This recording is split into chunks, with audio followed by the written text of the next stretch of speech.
our friend Francis Brabazon, and he was a friend. He was a friendly man, and you hear all these stories about him being No. crusty, but his crusty was part of his humor. Please mute. Yeah. His crustiness was part of his humor. If people could see at some point the video by Erwin Luck when he snuck over there and tricked Francis into an interview. You can see at first Francis doesn't want to do the interview, but then he does do the interview and then he catches on to Erwin's sense of humor, his fabulous sense of humor, and Francis's unique sense of crusty, The Goon Show, Peter Sellers, Spike Milligan sense of humor comes forward. I mean, Spike Milligan did not have an unusual sense of humor. He just picked up on our eccentric Commonwealth sense of humor. And the two of them in this interview, Erwin Luck and Francis Brabazon, it's a delight. I will try to get it to you all on my Facebook page when I re-find it.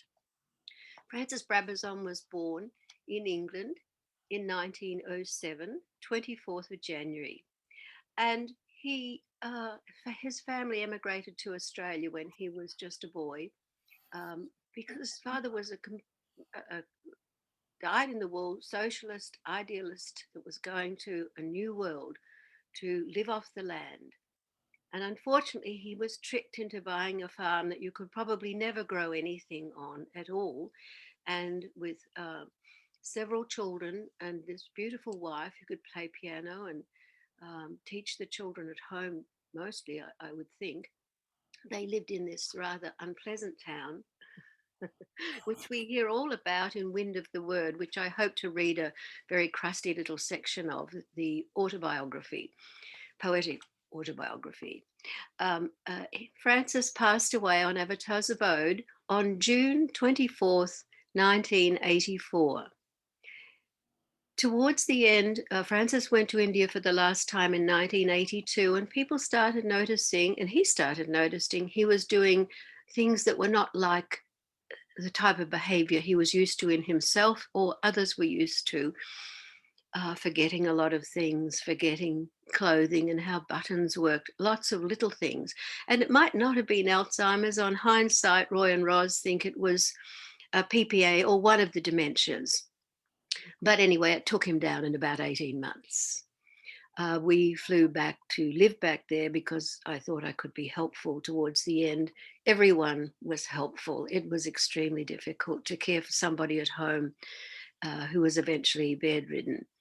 And he passed away quietly on June 24th, 1984. At the time, I was living back there and I wrote a small piece, and I thought it might just get us into a reflective mood about Francis, but he'd be much happier if we got happy. A personal account of the funeral of Barber's poet Francis Brabazon. I was at my parents' house in Blyby, just 10 kilometres from Avatar's abode, and the telephone rang at about 8:45 a.m. and it was Roy Hayes. Yes, our Francis had died, and close ones could come and visit at the cottage while his body was still there between 10 a.m. and noon. We arrived at the cottage and were greeted by two people who had cared for him right at the end. They embraced us and I went into Francis's room. The peace and warm naturalness in the room was indescribable. He was laying there with his green woolen scarf across his pillow. Purple and pink flowers were at the side of his head, and he looked so young. He had looked so strained and in pain when I visited him the Saturday before, which was when Jack Mormon and myself had our turn to read to him and sit with him for the mornings. His skin was translucent, and suddenly I flooded with a million feelings. The feelings descended on me and I cried like a child. But I was mostly swept with appreciation and found myself thanking him for any semblance of spiritual dignity I seemed to have. It was Francis who, when all others thought one was strange, recognized destiny to be a lover of the most beautiful avatar of all. It was Francis who drew people into the creative world as closely as they were able to go. It was Francis who demonstrated through his example how a lover of God could behave in everyday life and with every action mindful, even that of lifting a wheelbarrow. I do not know how long I stood there feeling this appreciation. I didn't want to move at all, but I suddenly realized that others wanted to come into the room and that I should go. I kissed his temple and a tear fell near his cheek. I went into the kitchen and someone suggested, Raine, make the tea. I snapped out of it and proceeded to make the tea. We sat there as various ones came in and went out, came in and went out. It was really beautiful just being there. At 12 o'clock, the undertaker came to take Francis to the funeral parlour. He would remain there until his funeral, Wednesday, the 27th, at 2:30 p.m. on Avatar's abode, where he was to be buried. He had been given a choice by Meher Baba whether to be buried at Marabad or whether to be buried at Avatar's abode, and he had chosen Avatar's abode. The funeral was hard. To see him being taken away at that moment too was hard. I walked around to Baba's house feeling completely empty. In Baba's room for the first time in years, I knew I was a singer. I sang one song after another that Francis had written and given to us. It felt so natural, and the words of plays and songs flooded me, and I kept singing and saying them. No one else seemed to come there. They were busy back at the cottage. On the 27th, Jack and I headed back up with Stephen and Liz Hine to Avatar's abode. We arrived there at 1:30 and walked around to Francis's cottage. A very beautiful cable had been received from a friend in America, and we decided that too should be in the ceremony and read at the graveside. At Francis's cottage, the coffin was in the middle of the room, and beautiful, warm, brown, polished wood with silver handles, a plaque on the top engraved, Francis, Baba's poet. His green woolen scarf and his brown cap were beautiful. They were on top of the coffin. The room's perfume made me feel very, very sad. That empty feeling that had been with me on and off for these last few days. I embraced others that were there, and I was asked would I please walk over to the Brufords to be in the ceremony alongside the pallbearers. The pallbearers soon came through the clearing and onto the pathway leading to the gravesite on a lovely hill knoll at Avatar's abode, looking down over the Pacific Ocean. Many people who had met Baba were there, Bill LePage, John Grant, and so on. Many came with their arms overflowing with flowers, and my heart filled with love for my Baba family, and I was overcome. I do remember Roy pulling me into closer to the coffin and the procession, right behind Lorna and Robert Rouse, who lived on Avatar's abode. I proceeded to the graveside. High up the hill we went, pine needles crushing underfoot and smelling so fresh and so beautiful, the clean, fresh smell filling the air.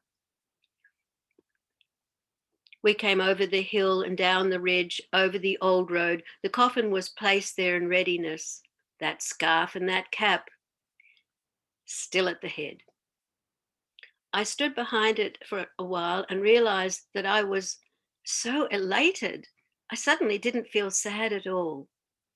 I felt as if, I'm sure everyone else did, sweet sadness, and that everything was in its place 100%. I looked over the Pacific Ocean. The sky was blue, the warm sun streaming down thick, like you could touch it. It was winter in the tropics, but that can be warm. Boats were sailing and bobbing about, way below like little ants. Being up high, they looked a bit silly going in circles on that huge ocean panorama. The old lady island, Majimba Island, was aligned with the foot of the coffin, and Roy was at my side again, asking me to stand at the bottom of the coffin with other performers. Robert was there, ready with a eulogy. Dozens of children were in attendance when I looked back up the hill.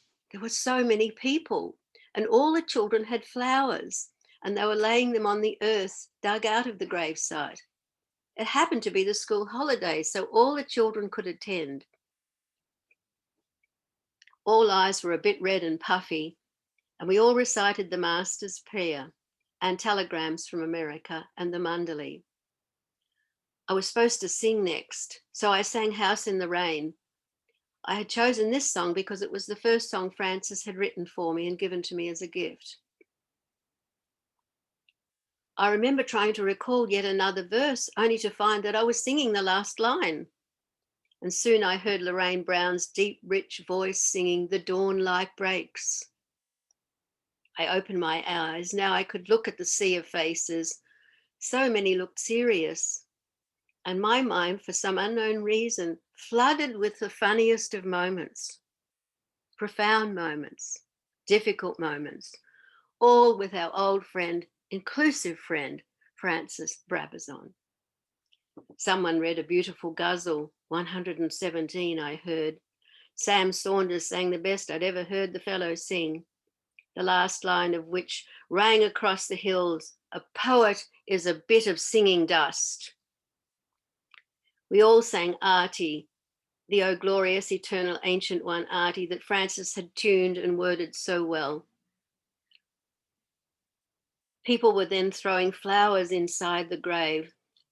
I threw a piece of earth, and then I grabbed a flower and kissed it, whispering goodbye, and then shouted as loud as I could, "Jai Baba!" I wandered off down the hill towards Baba's house again. My head was buzzing once again with songs and stories and quotes and plays, as it had been for the last 3 days. Along the path towards Baba's house, I was singing, "Being is dying by loving. This is the song which I, the dawn, am bringing. Awake, arise, for love's dear sake. Awake and sing."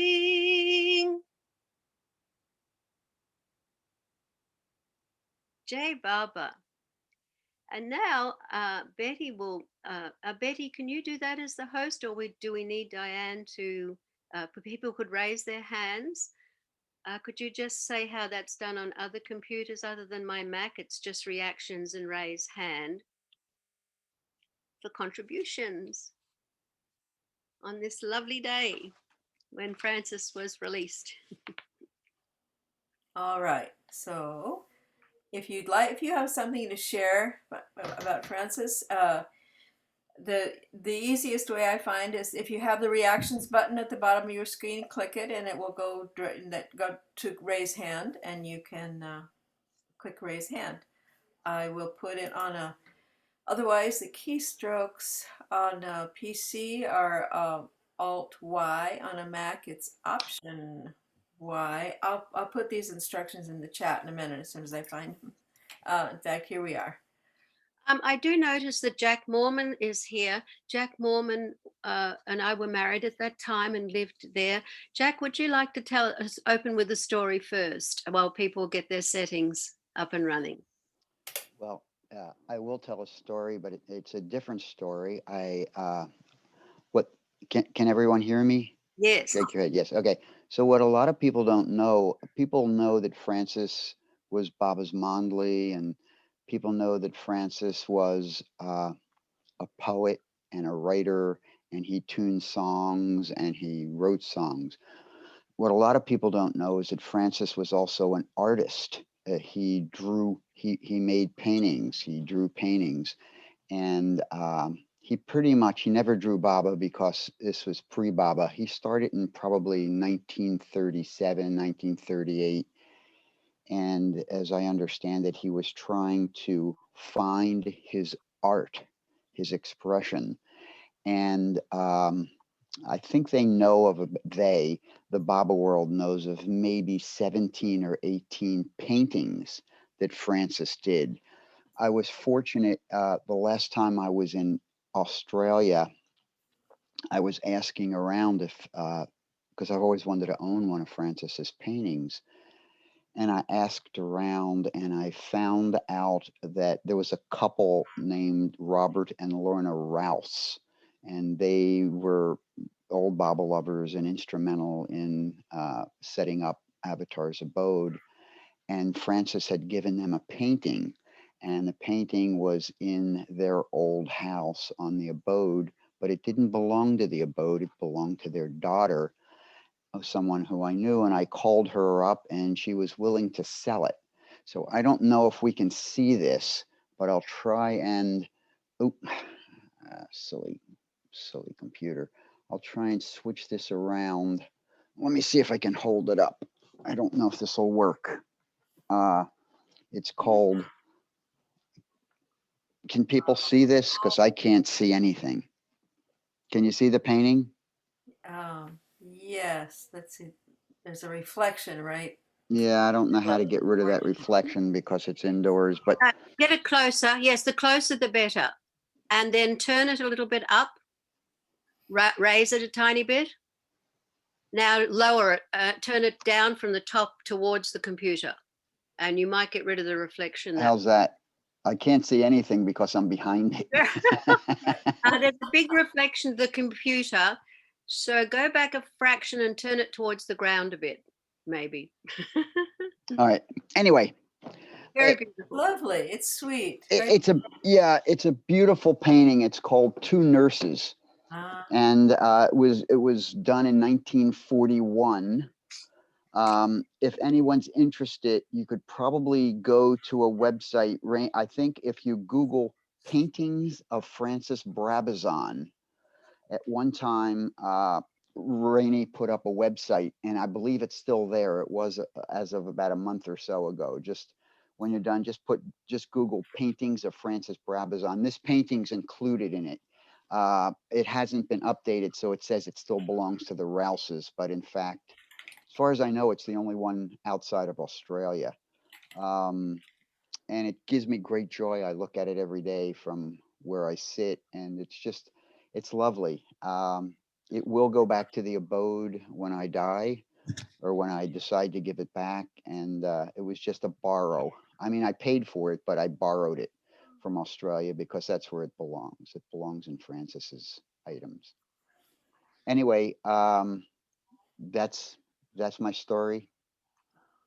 I could tell one other little story, which I think is really interesting. I spent a little bit of time with Francis in Australia. As Rainey said, we were married, right, Rainey? That was us. Yeah, I think that was. Yes, we have a daughter, Frania to Francis, if you remember. And yeah. Weren't you over here for dinner last night? I think that was you, wasn't it? I think so. Yeah, I think that was you. Yeah. Anyway, so one of my most cherished memories of Francis is we were in his cabin on a cold winter night in Australia, which isn't all that cold, but it's chilly enough. And the way the way Francis and I were relating was through washing dishes. Just as simple as that. I was washing, Francis was drying, and we were just standing there, just, I don't know, talking about the most mundane things you could ever think about, which is drying dishes and washing dishes. And it's just left a lasting impression on me of what a truly natural man he was. Anyway, someone else's turn. I just thought I would follow up there. Francis was a model at the art school in Melbourne, 38 through 39, for the artists, living with a mixed group of young people, but famous artists also like Sidney Nolan and Albert Tucker, whose names we're raised with in Australia at school. And they exhibited together at the Contemporary Art Society in Melbourne. Francis stopped painting after a few years. He said he could not express what he wanted to in paint, but he thought he might be able to in words and poetry. These are notes from our dear John Parry. Oh, so I see that it's John Parry that's given me some wrong names there for the paintings. Also, when I met him, he had spent 10 years with a Supreme artist, and so he really did know shit from clay. Please don't use that part in the thing you write, Raine. And so his best friend was Bernard Bruford, Bernard Bruford's father, John Bruford, who was quite a genius of some sort, electronic genius, an inventor, and also an incredible sculptor, as you know, with the sculpture at Merazad, and that you sometimes see on my Facebook page. So I just thought I would clarify the artist phase of Francis's life in Melbourne with other very famous artists. And he was respected by them. Rainey, I have those paintings up. If I could do a share screen, would you like that? Yes, of the avatarmayababa.org/the paintings of Francis Brabazon. Thank you. Yeah, let's see here. I'm not a great writer, but when I see history there, I seem to be an historian. I jot things down, and so I'm glad I do now. Yes, there they are. There's Jack's painting, the second one. The paint that's now, what's it called, Jack? Little Jackie. It's called Two Nurses. Two nurses. So they're in nurses' uniform with the cape, and they wear a hood, a bit like nuns in a way. And they look like they're in a breeze and the wind. It's a gorgeous. They're at a hospital. In a hospital. Yeah. And what's the next one? The self-portrait, Jack? Hold on. Yeah, in the self-portrait, you'll notice is this the one that's John Perry's? It's one of the two, Felix's or John's. I think it's the one that. You're muted, Jack. You muted yourself. No, I didn't. No, yeah, there. No. Can you hear me now? Yes. So John Perry has this painting of Francis, self-portrait, in his house. And John Perry, who's an artist, he asked Francis, how come you paint it yourself without ears? And you'll notice that in that painting, Francis painted himself with no ears. And John told me that Francis replied back to him, I didn't paint ears well. So he had the ears in there and then he took them off. And what's the nature scene on the left, Jack? Do you know the title of that?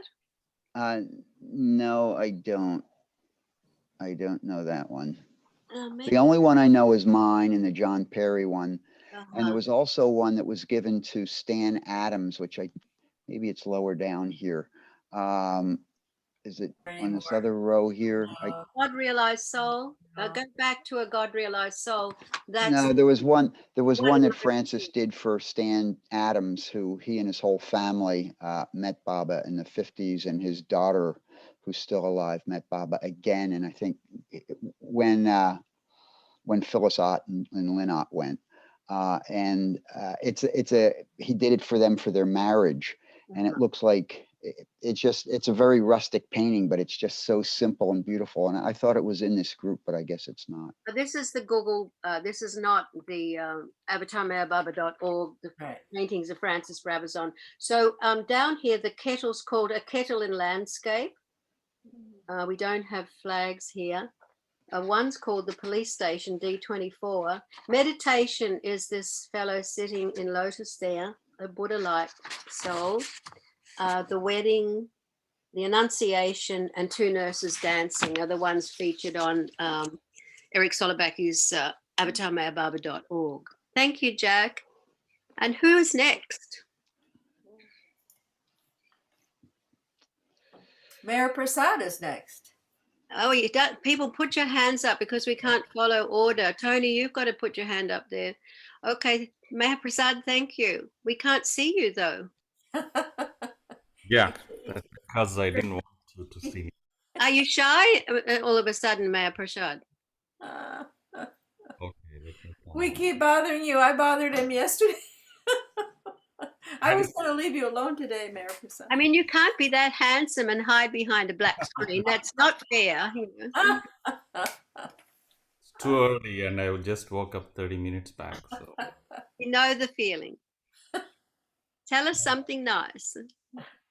Okay, so I thought I'll read Francis, one of most exquisite ghazals he wrote, in my view. This is really, a masterpiece in my view. It's really touching. So it's from In Dust I Sing. It's called, I don't know what it's called, but it's What number is it? What number? number 35.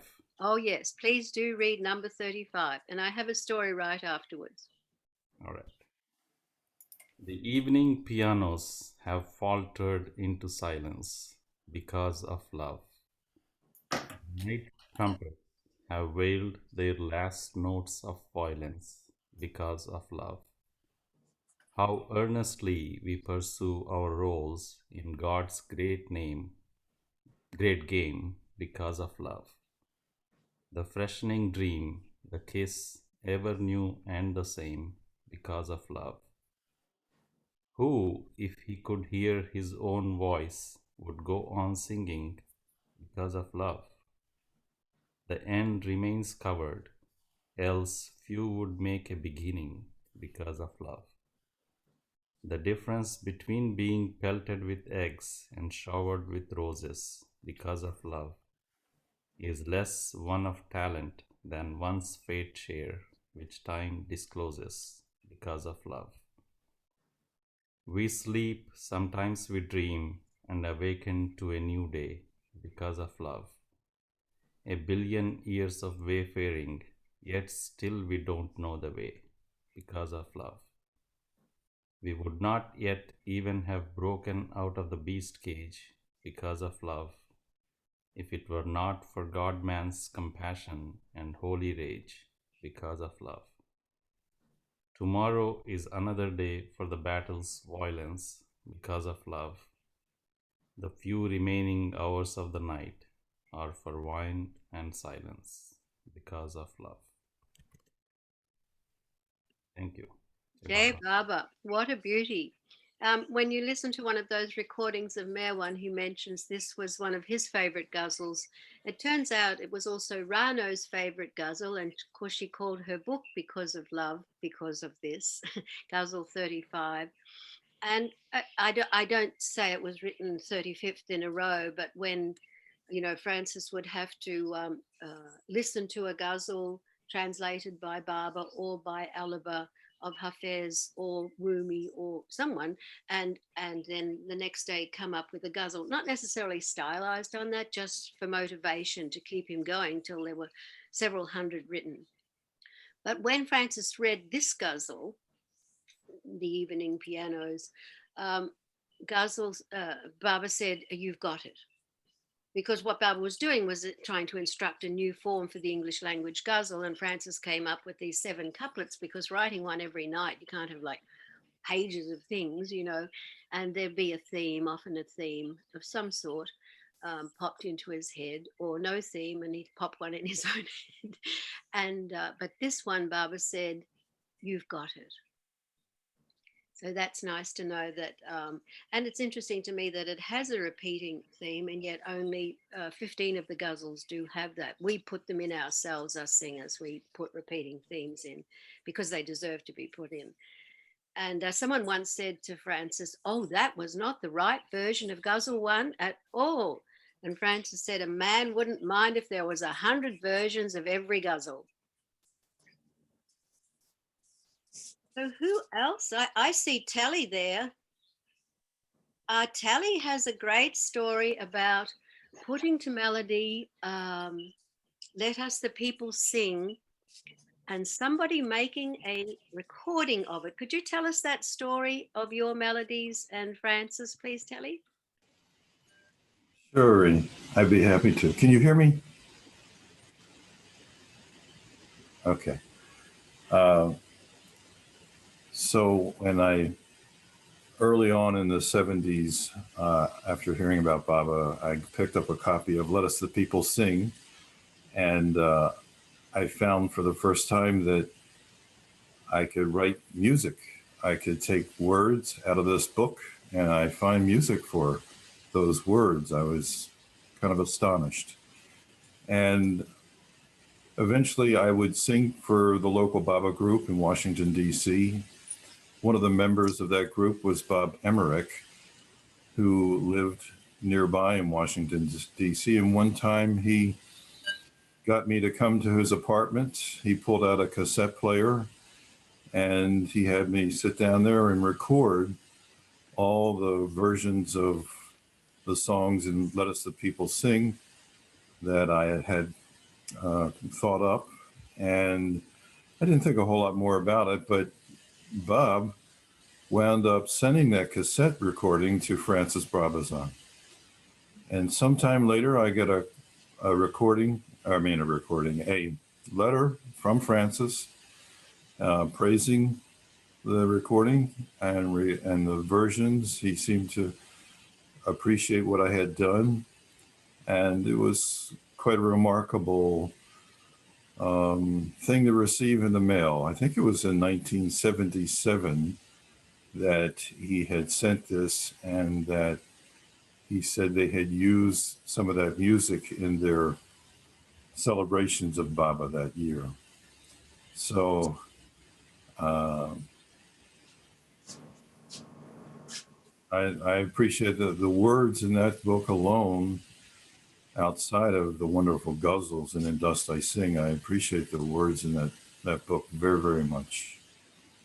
I feel very fortunate to have gotten my hands on it, and to have at one time visited Avatar's abode as well. Thank you. Ali, are you going to sing one of them for us or read one of them for us? I could do the meeting, something I can sing a cappella. Very nice, with your lovely voice. Let me, I've got to pick a pitch here. Let's see, third string, first fret. The meeting, page 16. Oh, Yeah. not familiar with it. Good for you. Now I will tell you about one who is so handsome and so free. His face is a glorious sun. His eyes are a deep melody. Meher Baba is his name. He is the highest of the high. Stars and hearts are his loving game. For him is my song and my sigh. I met him when I was asleep and dreaming that I was awake. I met him as young dawn did creep from night skirts, a new day to break. I met him by a silver stream that ran through a paddock of flowers. I met him in love's moment's dream that had escaped from the dull hours. I met him in a valley cool that was way above the blue skies. I met him by a shady pool that was within my own two eyes. I met him by the 5-rail gate that is the staff lines of Heart's tune. I said, I am sorry I'm late. He said, it is I who came soon. I I came soon because you are dear, dearer to me than you could know. I saw in his eye a bright tear, which in my heart started to glow. It glowed till it burst into flame, a flame that was so bright and pure, which formed itself into his name. It was more than I could endure. Now you know why I sing all day, and sometimes I laugh, sometimes weep. He stole my poor heart all away and left me his image to keep.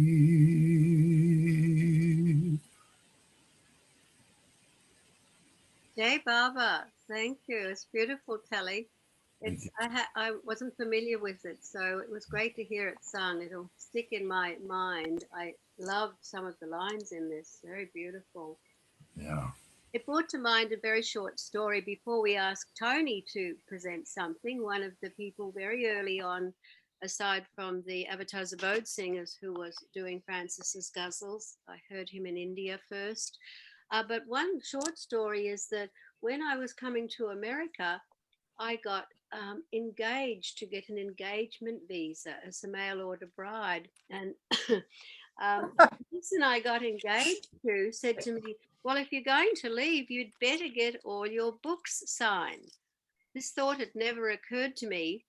So I piled up all my Brabazon books and chucked into Francis's room with his cup of tea. And I said, excuse me, I wonder, would you mind signing these?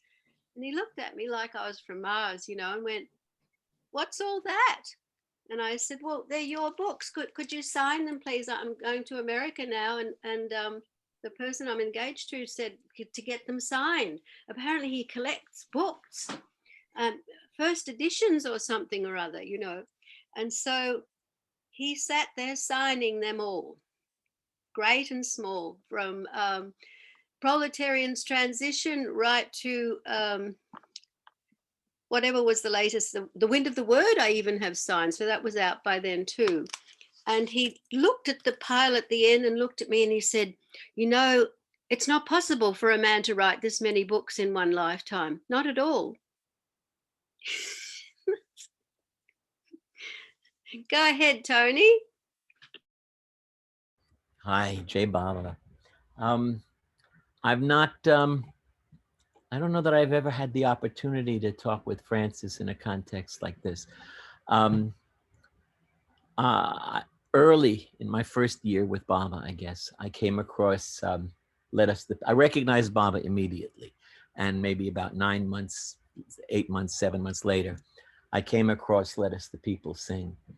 And I fell in love with that book, and especially with his comment, his invitation to set them to music. Any music that expresses the words and doesn't cover them will do. And it was so much fun. I was part of a New York Baba group, the Society, when Harry Kenmore was still alive, and they did a celebration for Baba's birthday. And so we did a doo-wop. I said a doo-wop version of My Girl, a kind of bluesy version of The God Man, with each person taking different verses. And Francis has always been an intimate part of my being since then. When I first saw Stay with God, I just devoured it. And I was astonished at the poetry was so, the use of language was so perfect that each word, each image connected with the next one. And so I could remember huge passages from Stay with God almost on first reading. And my friend Larry Green used to drive me home sometimes from the meetings. And when we went to India the first time, Francis was there, and we were all thrilled to meet him. And on the very first meeting, Larry, as we're all crowded around Francis, points to me and says, you know, this fellow, I drive him home and he reads your work to me. This fellow has half a steak with God memorized, which was not true. He said, really? And Larry said, yeah, it's all right in there. And Francis leaned over and just peered as if he was looking inside of my head to find where the stanzas were stored. No one got it at first. His humor was very subtle. When we did, everyone was on the floor. I had a chance to, I was kind of shy around him, timid, I would say. And so he came over to talk to me, and just small talk about how I brought my guitar over. And the rapport was so instant. The understanding was so instant. In college, I majored in music for a while, but I had to switch to English. So I studied the major poets mainly. And Francis was my guide in Stay with God of how to approach and kind of get an overview evaluation of where was the divine energy in each of those different writers. And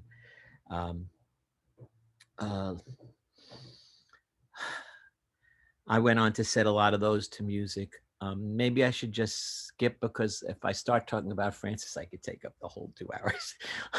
But when COVID hit this year, on March 26th, Baba clearly inspired me to do something I had not done before, to take all of my songs, all of my poetry, anything I could find, and to share it freely on Facebook live streams. And in 3 months, I did like 50, maybe half-hour live streams, some of them longer. And starting with number 24, they all include writings of Francis, words of Francis that I sent to music. If you want to hear them, I copied them to YouTube. There's a channel, Tony Paterniti.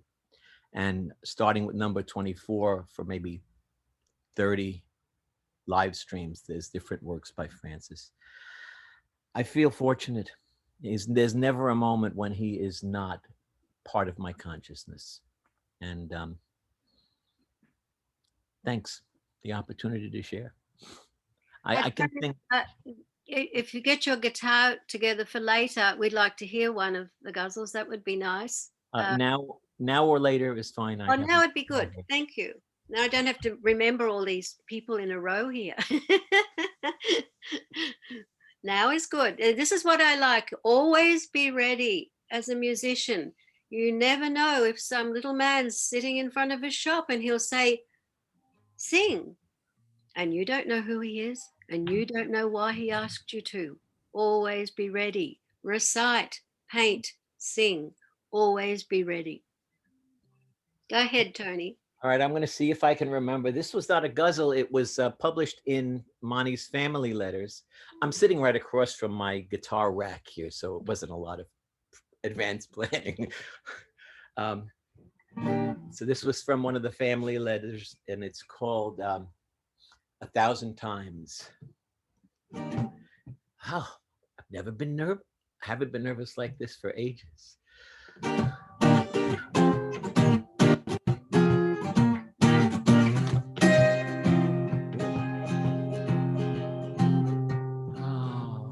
Oh boy, sorry. 1,000 times have I said what a beloved you are. 1,000 times have I fled from your glances met, only to return to the shelter of your smile. Certainty is mine, yet never can I be sure, save on one thing, that one day I will arrive at nowhere, and you will be everywhere, and I shall sing.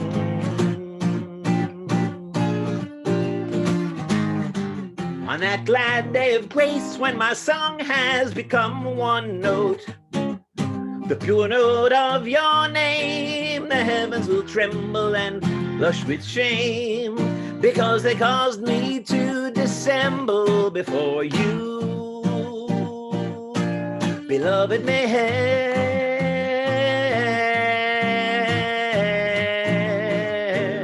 beloved man. Bum, bum, bum, bum, bum.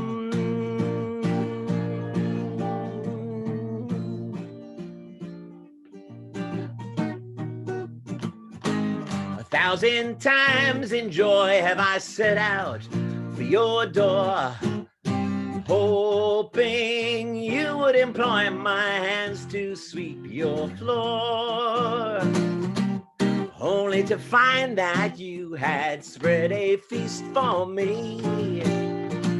Certainty is mine, yet never can I be sure, save on one thing, that one day I will arrive at nowhere, and you will be everywhere, and I shall sing. I shall sing. You will be everywhere.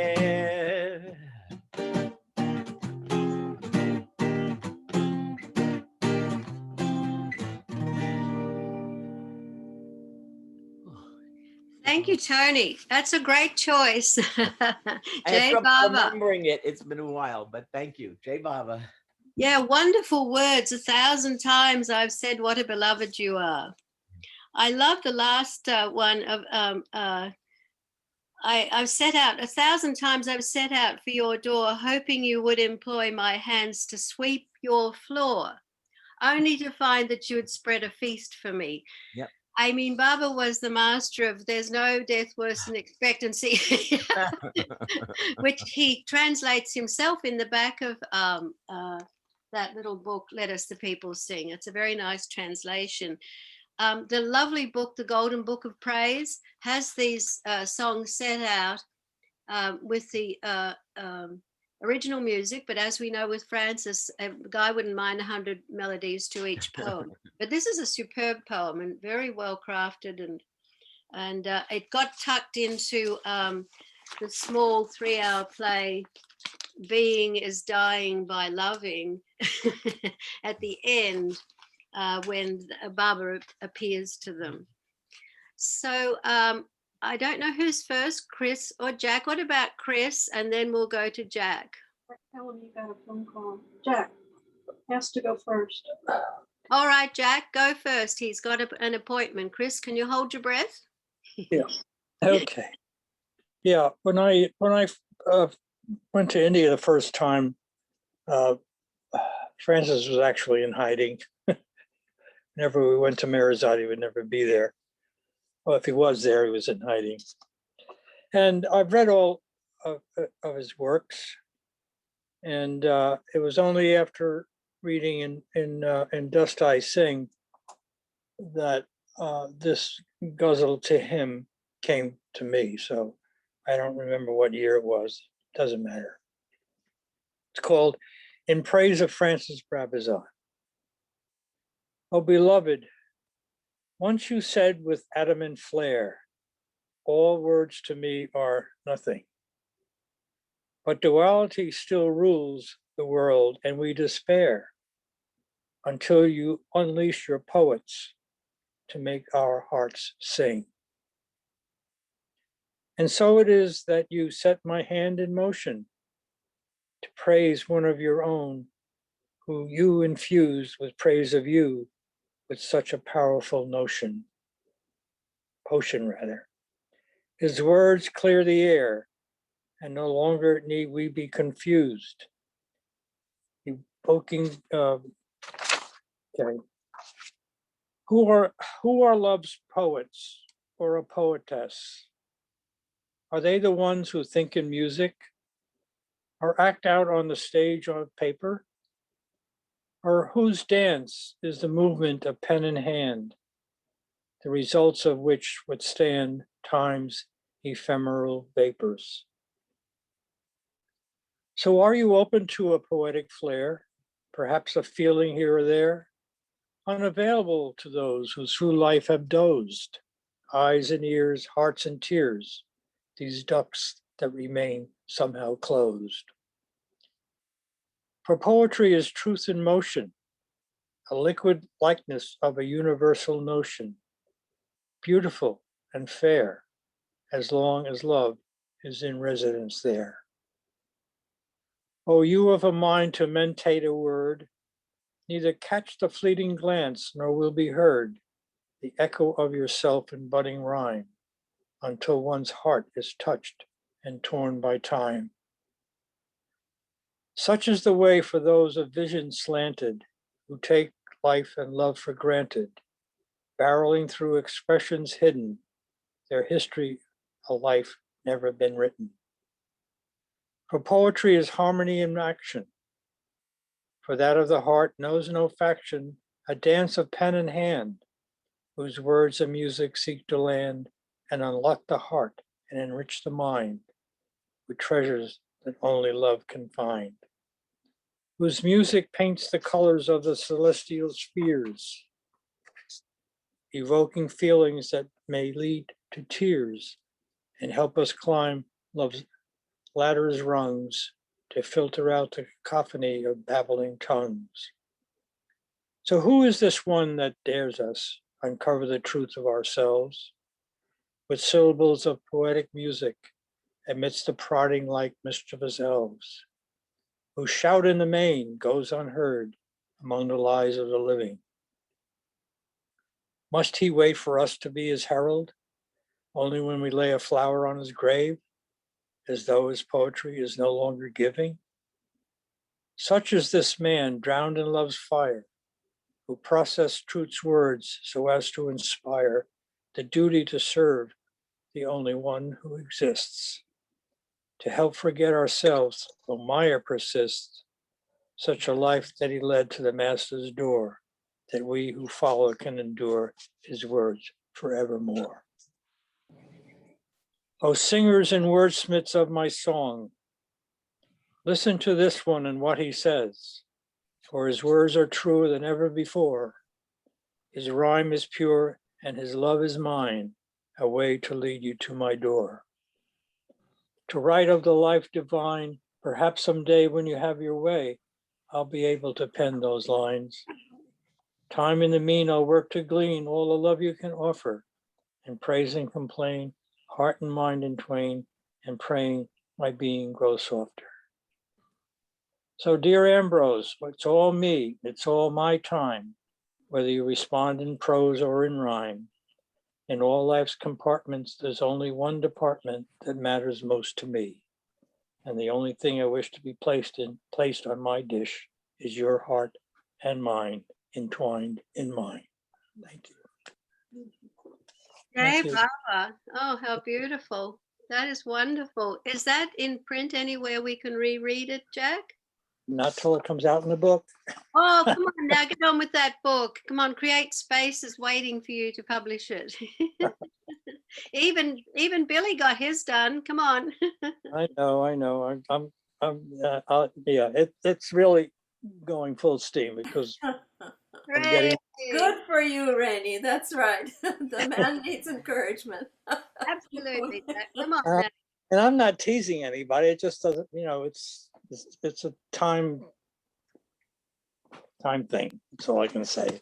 It's all done. It just needs to be edited by a pro, which is going to happen very shortly.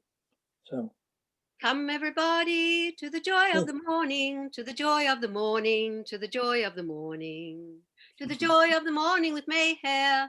What could be gayer? And that song's called There's No Tomorrow, Jack. I know. Yeah. Don't worry. That was sweet because it brought to mind a little couplet in The Beloved Is All in All, that all a hobbit really wants is his pipe and his armchair, and at times some merry music and a jug to share. And at the end it says, great hobbit, all the songs of the world have been composed just for you. They celebrate the long quest for your beloved. He's the eternally true. Very nice. Very nice. Thank you. Chris, I see your hand up there. No, come on. Sorry. Okay, all right. I've always felt a close connection with Francis, and that goes back to the 1969 Darshan, and I on the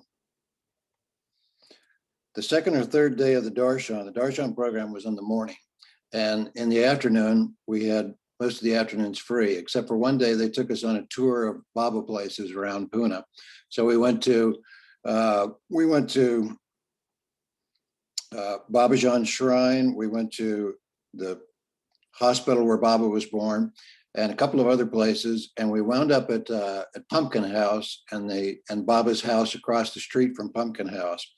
And so here we were. This was the Myrtle Beach group, and there were 250 people approximately. And we all piled in there to Baba's house. And Baba's brother Joel had a bookstore or an office there, and he was selling some Baba books, and everybody wanted to go in and get a Baba book. And so people went in there, and there was a long, long line to get into Joel's office. And because the line was so long, I didn't want to stand in that line. So I didn't go in that day. But the next day, in the afternoon, I and a couple other people got a rickshaw, and we went back over to Baba's house, and we went into Joel's office there. Joel was there, and I said I wanted to look at the Baba books that he had, and they'd been picked clean. The shelves were almost empty by those 250 people that had been in there. However, there were a handful of Baba books left, so I picked two books. And one of them was God Speaks, and the other was Stay with God, this copy of Stay with God right here. And I paid Joel for them, and I walked outside, and I opened it up to see what I had bought. And in this copy of Stay with God, when I opened it up, this is what I found. It was signed by Baba. Wow, Baba. This copy was signed M.S. Irani. And I had been wondering as a young fellow what I was going to do after the Darshan. And I felt immediately that Baba's message to me from this was, it doesn't matter what you do. What matters is stay with God. And so that was my takeaway on that. So I was just blown away. I took it back in and I showed it to Joel. I gasped, and I took it in and I showed it to Joel, and I said, Joel, this must be a mistake. Surely this was not meant to be here for sale. And Joel looked at it, and he was taken aback and surprised. But then he said, no, this was meant for you. And so that's been my Baba treasure ever since then. Now, the next day, we were staying at the Amir Hotel in Pune, and I heard Francis Brabazon in the next room. His very distinctive voice, and so he was visiting somebody that was staying in the next room. So I took that copy of Stay with God, and I walked in there, and door was open. I walked in, and I stood there, and when Francis looked at me, I opened that book up and showed him Baba's signature in Stay with God. And Francis said, oh, I can't sign that. I said, oh, no, I didn't mean for you to sign it. I was just wanting to show you that Baba had signed this book. And he said, Baba said that he only signed his books. So I don't know what he meant by that exactly, but that's what he said. So it's very interesting. Then fast forward about another year and a half, I was drafted into the Army, sent to Vietnam, and I had 1 week of R&R, rest and recreation, and I could pick where I wanted to go. So I went to Sydney, Australia, and I got in touch with the LePage family and visited them at their house, and had a chance to see Francis Brabazon there. I don't remember too much about it all, but it was lovely being there with the LePages and with Francis. And so those are my Francis stories. And have we really not had any guzzles yet from, or only one guzzle from And Dust I Sing? You're up. It's your turn. we need some more. I've got about a dozen that are marked in my book here. Let's see. All right. So Here's one about Francis and poetry. just 1 minute before you begin. So I'd just like to clarify how to specify your guzzle. If you're Number going 12. Yes, by the number. But a lot of them are memorized by the first line because that is the index at the back. So either way, in Dust I Sing, in The Beloved Is All in All, it's a little more complicated because it's not, it doesn't follow the tradition, put it that way. And the numbers on the bottom of the page, but we don't call them by the numbers because they replicate the numbers of In Dust I Sing. So there's a nice alphabetized piece That's put right. out of the first lines. If anybody would like a copy of that, just put your email in the chat and I'll send that to you to tuck into your The Beloved Is All in All. But this is Guzzle 12, which is famous from In Dust I Sing. Oh yes, By Chris. this is a classic about poetry. How can you even think of yourself as a poet unless when the banjos ring, you can heel and toe it? In other words, you got to dance. Poetry's in drunkenness, a lunatic distilling words from blood for a beloved who is never willing, whose eyes say, love me, but whose looks askance, who looks askance at the poor singing fool's slightest advance, who hides the mystery of the stars in a wisp of hair, whose mouth, when given, is honey hiding stings of despair. Are you willing, friend, to dedicate your verse to one whose smile denies song's very purpose? Yet when the fool is silent, says, has my beauty become so poor that you've forgotten your duty? Yet when the fool is silent, says, hold on, I tell you, dream not of a white sheeted scented bed. In the dust of Lover's Lane must roll the poet's head. For people, thank you very much, Chris. For people who have the original albums, the 2 LPs, the Avatars of Bird Singers do, some of those old melodies, that's when I realized you have to memorize these things. And, you know, in the end, you're like Baz Luhrmann's Moulin Rouge. Every time you go to open your mouth, you come out with a Brabazon line, you know. Francis refers to the poet as an exalted person, you know, and yet a groveling person. If you go on then 2 pages to Guzzle 14, you get a poet is a man condemned to exile because within his heart there is no guile. He's a philosopher without a system's rule, having mastered and transcended every school. A poet is an old man and a child, wise to the world, yet easily beguiled. He goes to bed cold sober every night and wakes dead drunk to welcome morning's light. A poet is a ruin over treasure, a deep ocean that none but God can measure.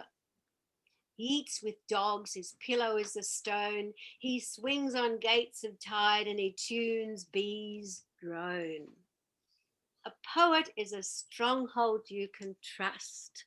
A poet is a bit of singing dust. See, they all know it by heart. Come on, you guys. It's only 150 poems, for goodness sake. And the beauty of the couplet is somehow the couplets, the other musicians will agree with this, they seem to be a set of 2 and kind of like a bridge in the middle there to conjoin getting to an end, and then an end and a lovely tie off of an end. So they're not that difficult to memorize, really. A tune always helps, of course. Francis called melodies tunes because every tune is based on another tune. I mean, Whatever it is, someone's written it before.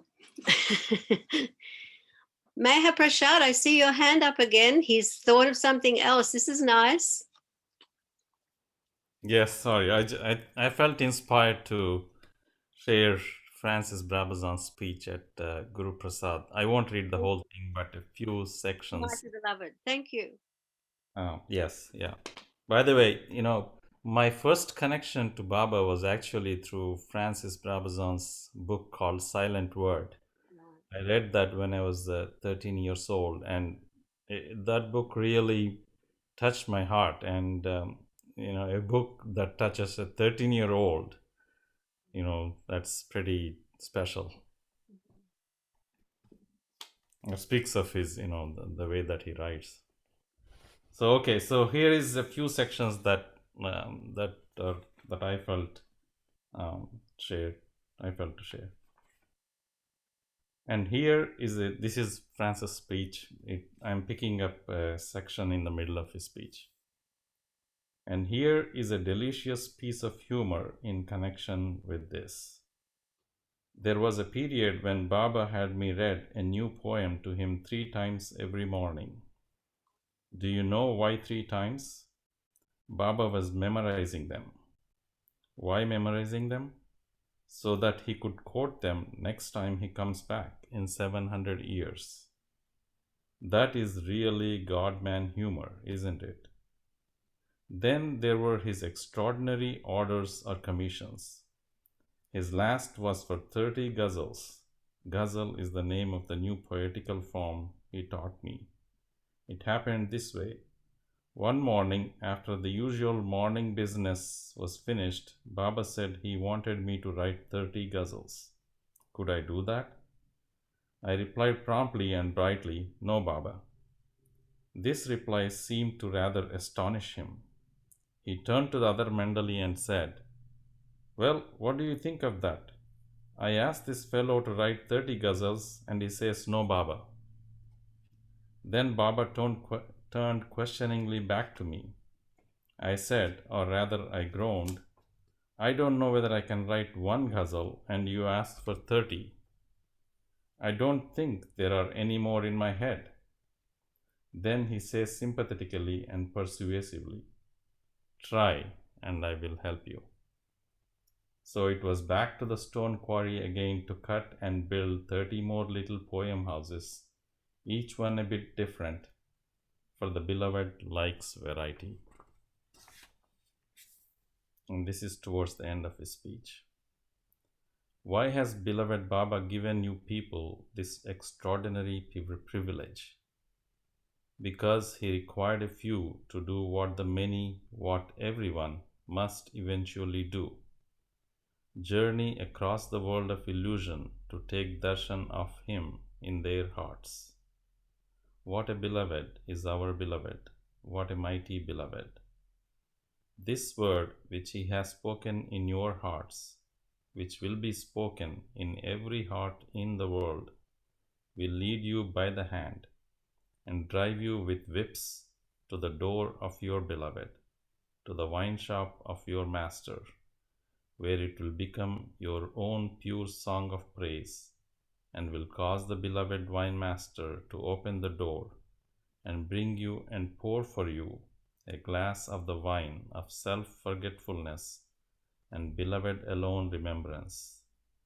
The very word with which he knocked on the doors of your hearts and aroused you to set your feet on the path to him, the same word will knock on his door and make him open it to you himself. I bow down to this mighty one in each of you.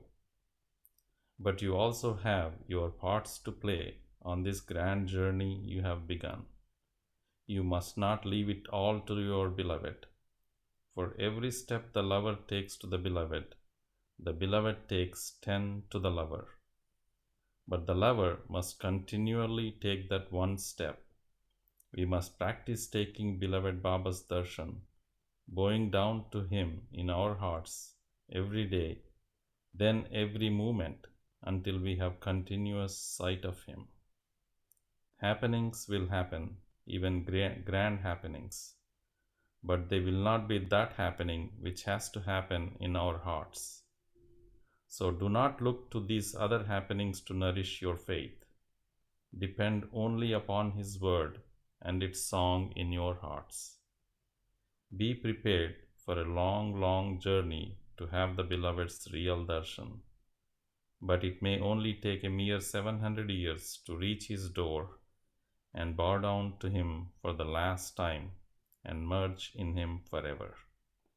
Jai Baba, the victory is His.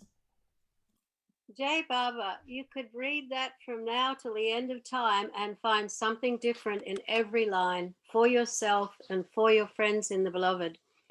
That, of course, being upside down in a garbage can section was left out, and that led to sometimes I wish you were a bit less God, a bit less beloved, and a bit more man. I feel like a man upside down in a garbage can. Your godness and you beloved hood are more than I can stand. I squirm like a worm turned up in the scorching sun, and you are so much all God, such a beloved one. Oh, sometimes I wish you were a bit less God, a bit less beloved, and a bit more man. Sometimes I think I'll go to another planet. Yes, I'll go to another planet, one of the 18,000 that you never inhabit. Oh, God, but I bet you'd turn up there looking more God and more beloved and more beautiful than ever. If only I could just talk to you for once, man to man, for once not feel so upside down in the garbage can. If only I knew what you were talking about and not just squirm like a worm or laugh like a lout. Dear God, sometimes I wish you were a bit less God, a bit less beloved, a bit more man.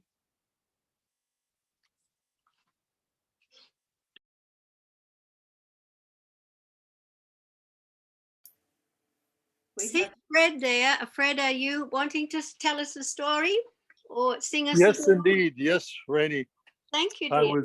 was in India in 1971, my first trip, and I went to Marazad with a tape recorder, a cassette recorder, and I wanted to record the Mandali. So I got Mera, Mani, Dr. Goher, and then Francis Brabazon came out on the porch at Marazad. And I said, "Oh, hi, Francis. I have this cassette recorder. I'd like you to send a message to us in the West, in America." He said, "Young man, I do not give words through my tongue. I give words through my hand." And so that was the end of a recording. So Francis was unique. He reminded me at the time there was this actor, Steve McQueen, and he sort of reminded me of a rough and tumble guy with a lot of sophistication. And so that's my experience with Francis Brabazon in September 1971. Jai Baba. Jai Baba, thank you. I just wanted also to say to Chris, where you were, Chris, was Mayher House in Sydney. And Mayher House was a house that Francis built for Baba by hacking out stones from the side of the hill that the land was bought on and building the whole house. And there's a wonderful piece of footage on the Michael LePage channel on YouTube called, I think it's called The Stone Cutter. And you can, and in the background, you see him building that house by hand. Telly, something came to mind. Unmute, Telly, you're muted. Telly, you're muted. Yeah, I'm trying to find the right thing to push. Can you There hear you me okay? Yeah, what Chris said, he wanted to hear more guzzles. So I have the one guzzle that David Hogan put to music, number 83. And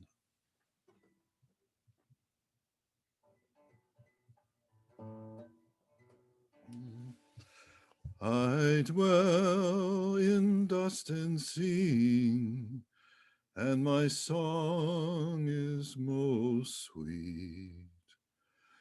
For although I lie prostrate, I do not entreat. I would not wish to be less than the seasons which wait their turn, nor than fire hidden in wood to burst into life and burn.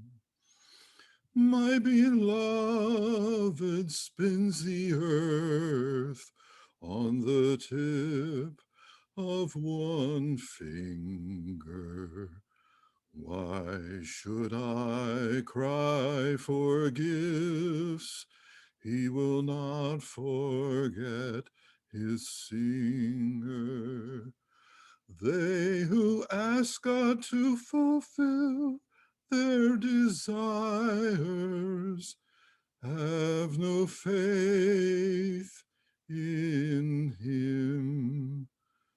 For the essence of faith is to abide the beloved's whim. I hold out my cup for him to fill at his pleasure.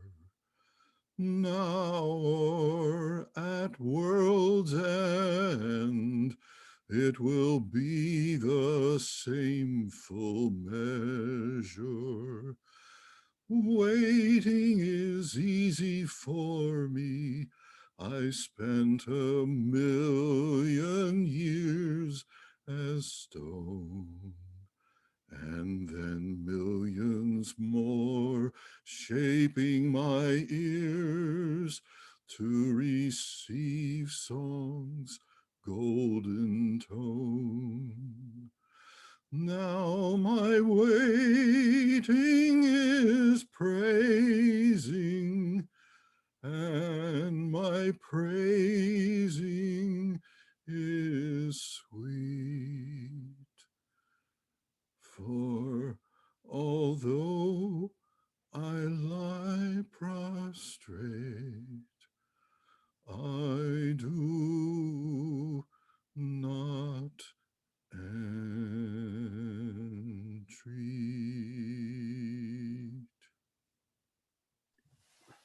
Beautiful. Thank you, Tally. Jai Baba.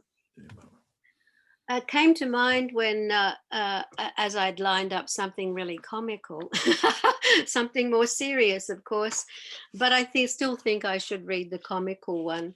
I don't know who was there, 74. You see a little flash of it in in the Jeff Milet film of him singing. Oh, in the Godman film, I do believe, in 76, of him singing What Great Fortune Is This.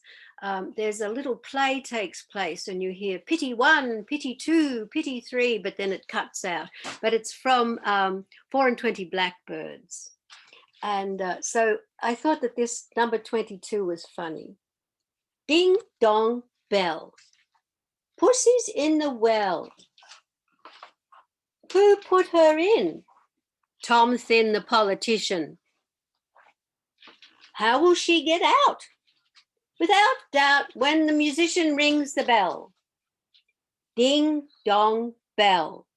Puss and you and I all in the same well. Deep well. Well, well. When will we get out? This year. Next year. Sometime thereabout.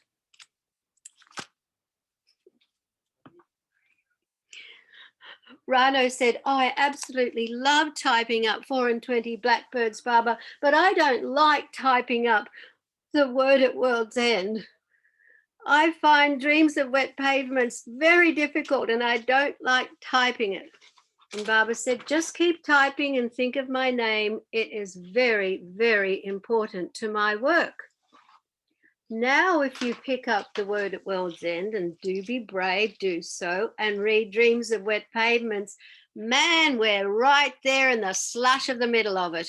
it seems quite ordinary relatively.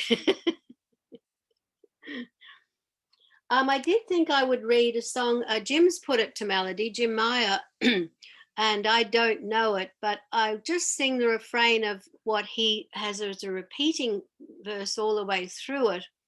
I think I can remember his melody because it's touching. You have expressed much loving kindness to me of late, bending down from your beyondness, tender, compassionate, because of your loving kindness, and so on. As I say, I don't remember. And he jumps all over and oh no, it's the end. Because of your loving kindness, I can cheerfully welcome death. And I know I will be born again with the smell of wine on my breath. And this guzzle, I thought about it a lot, that it was speaking of dying, and it's only a notion, it's not true. But it occurred to me, Francis was very, very sick at one point when they came back from Pune, and Baba transferred him to Mehrabad. It was his only session of living at Mehrabad for 3 months with Padri treating him homeopathically. And perhaps it was written when he felt so sick. You have expressed much loving kindness to me of late, bending down from your beyondness, tender, compassionate. Bending down as a beautiful rain cloud healing the parched earth, as a breeze from the hills filling the night with its perfumed breath. By this I know that I am not very far from death, which I welcome, for it will bring me closer to you in birth. I would only grieve if there were none to take my place in song duty. I would only grieve if there were none to take my place in song duty. But you have lovers enough to celebrate your eternal beauty. And will not my dust whisper inspired songs in the singer's ears? So that they will sing all night, sing till the pale dawn appears. And will not you in the dawn open to them your door? And a few drops may spill on my dust of the wine you pour. Because of your loving kindness, I can cheerfully welcome death, for I know I will be born again with the smell of wine on my breath. Now, this is a beautiful poem about the pleasure of dying and knowing there's connection and links ahead, but it's also inspiring for our creativity and to get on with it. And he doesn't mind leaving. There's already plenty of us. We're on the road. We're doing it. We're entertaining the beloved. And we are not performers. We're entertaining the beloved from our hearts. Oh, I see Chris got rambled into something too. Where did you go, Chris? You'd have to unmute to fill us in. I was inspired by what you said about The Word at World's End, one of my favorite books and favorite poems. And so I'm going to read about 3 or 4 stanzas from that, just to give people a flavor of that. It's this is Francis's indictment of modern society and a godless world, and then how we can come back to God anyway, in spite of all that. Nightmare refreshed, we rise from bed, tighten the loose screws in our head, breakfast on sawdust and liquid lead instead of fresh, plain, fashioned bread. So I'm just reading selected excerpts from this. Thieves, with all the delicate graces of shaven chins and double faces, are brought back from minor disgraces to occupy the highest places.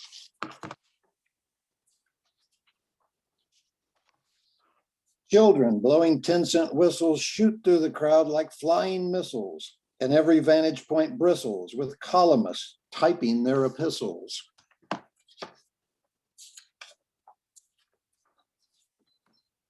Beneath all this, which is or seems, behind the crude electric screams, which wet pavements shape into dreams, self floweth in perennial streams. So that is about 1/10 or 1/20 of the poem. So, but it's a great one. Jai Baba. Hey, Baba. What a book. Now, now this book, it's kind of nice. It's like the violin. Unlike the piano that starts out so easy, as Francis used to say, and then becomes impossible, the violin the first day lets you know it's impossible. This book reminds me of the violin. But at the end, what do we have?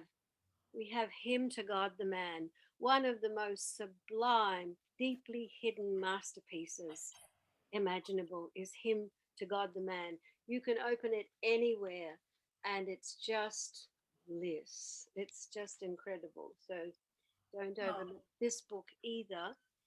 I did think it'd be funny with an Australian accent to read you this funny little line in here. I can't do an Australian accent very well, but anyway, he's talking about the awful little town they came to from their idealistic William Morris socialist dream of utopia in Australia.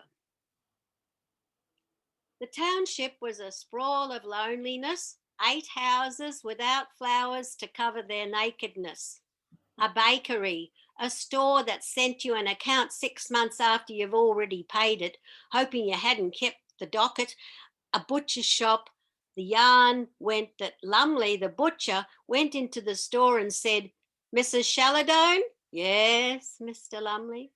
"Mrs. Shalladone, I reckon that Sam, your husband, ought to get the Victoria Cross for living with you."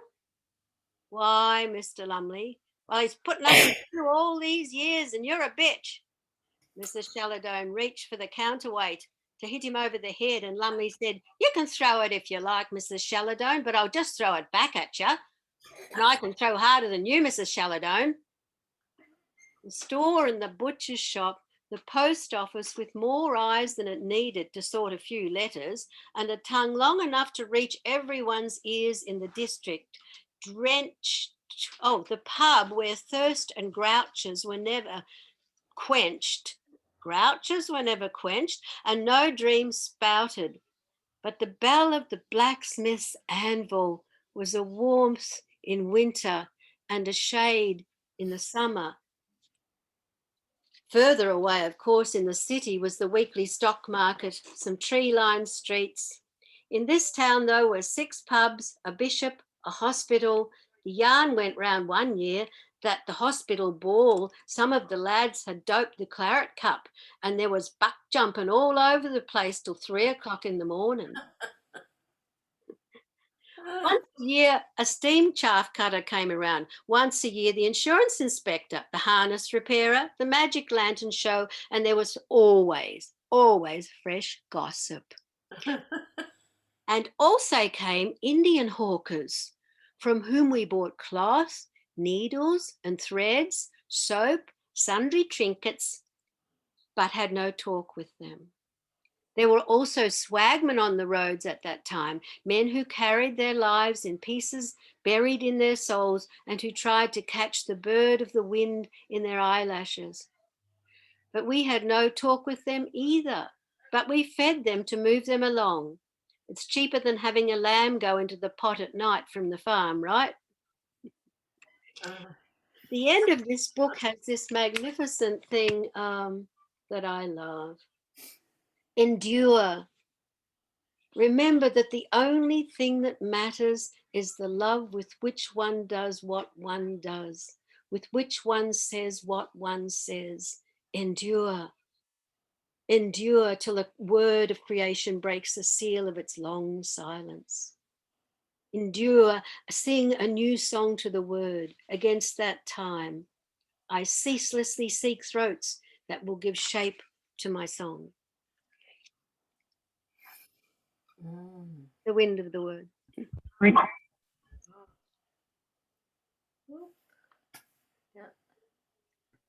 Who else has a nice story of being moved by a poem or meeting Francis or not meeting Francis or stay with God? There's a beautiful new lecture done just 3 weeks ago for 3/4 of an hour. It's probably still up on the Avatars Abode site of Ward giving a new little talk, a sort of a concentrated talk on Stay with God and 2 sections of it. That's very nice that I listened to during the anniversary celebration. Betty.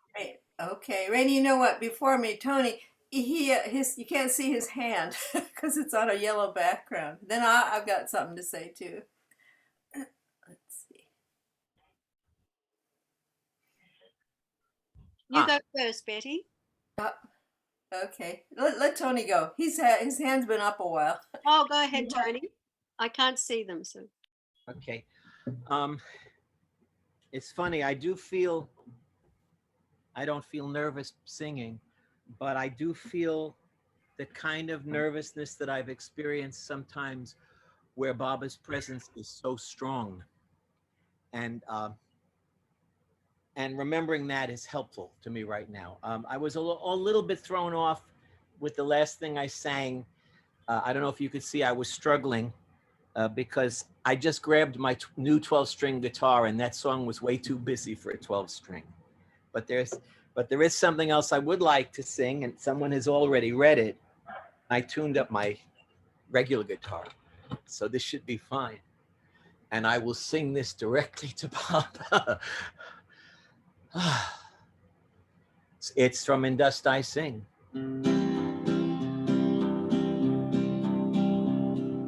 A poet is a man condemned to exile because within his heart there is no guile. A philosopher without a system's rule, having mastered and transcended every school,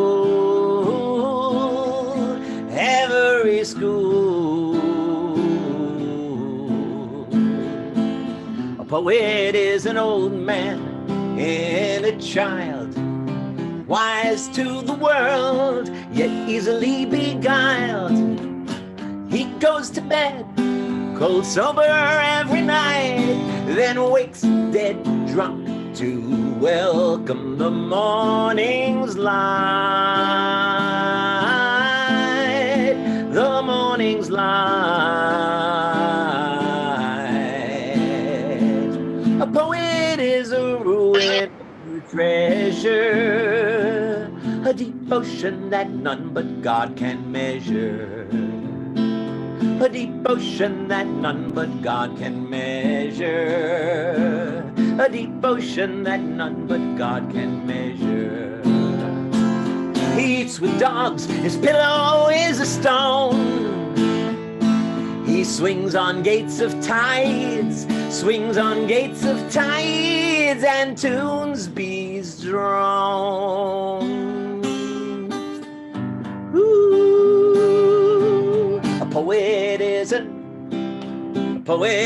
a stronghold you can trust. A poet is a bit of singing dust. A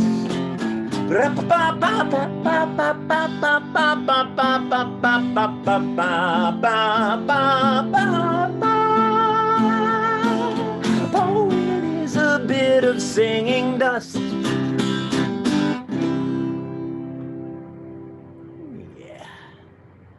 A bit of singing dust. Okay, Betty, your turn. Thanks, Tony. I have a few things to this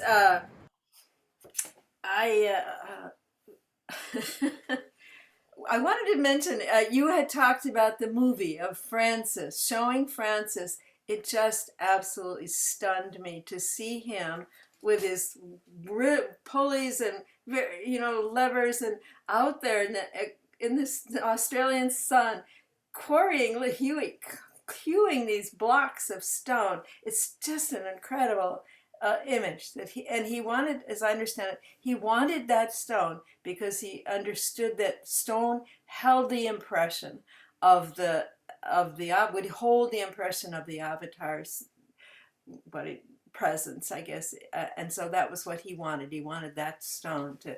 It was just, I thought, remarkable. And I was looking for I couldn't find that movie, but I encourage you to find. It's there somewhere. It's the stone cutter on Michael LePage's channel. Thank you. With the incredible, his name's gone out of my head. The reader is a professional reader, and he was in Star Wars, and he has a beautiful voice. Sumner. Thank you, Peter Sumner. Good remembering.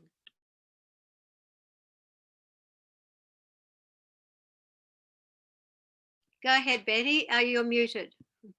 Sorry. I wanted to read just a couple of the first introductory stanzas, I guess, of "Stay with God." It's just this first phrase: "Wings toward the glaciers of Kailas, where the first fathers nourished." It's just absolutely thrilling to me. So I read it.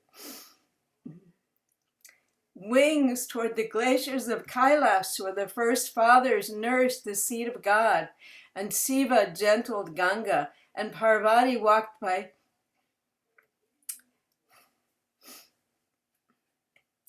streams of living heart. Oh dear. For Siva was Jesus before him, and Parvati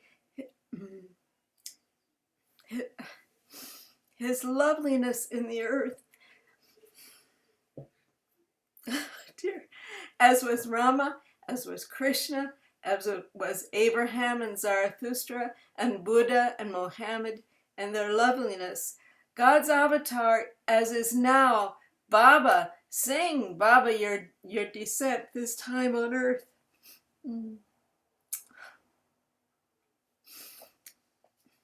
Your brightness in our night, your comfort in our separation. For it is my love's desiring, Baba, to compose a book on this theme which you set me, and to this task my spirit spreads its wings, only to fall stifled and overcome, the song groaning within my breast, impossible of utterance, for only a perfect master can speak a book, and saintship is the least qualification to sing of you, although a profound scholarship is sufficient for the assembling of mere facts. But I have neither devotion nor learning for the task, and it goes on and on. But that first line, wings toward the glaciers of Kailas, and it totally just knocks me out. Thank you. A magnificent book. There is also, I think, aside from this new, which I found fascinating, talk by Ward, which is I've put in the chat, Avatars Abode /events/anniversary 2021. There are 2 films there. One is Ward Parks with this 3/4 of an hour, very concise, 2 aspects of the opening of Stay with God. And one is all about Kailash and the journey there and so on. The other one is John Parian painting for Baba, which Francis had given him a lot of advice about, being one of the new abstract painters of Baba. But I suddenly, when I was younger, we had to read Stay with God with Francis. So the first meeting I went to, when I first met him, we read every paragraph 3 times. Took forever. And then someone said, could you explain that? And Francis said, no, just read all the books in the back.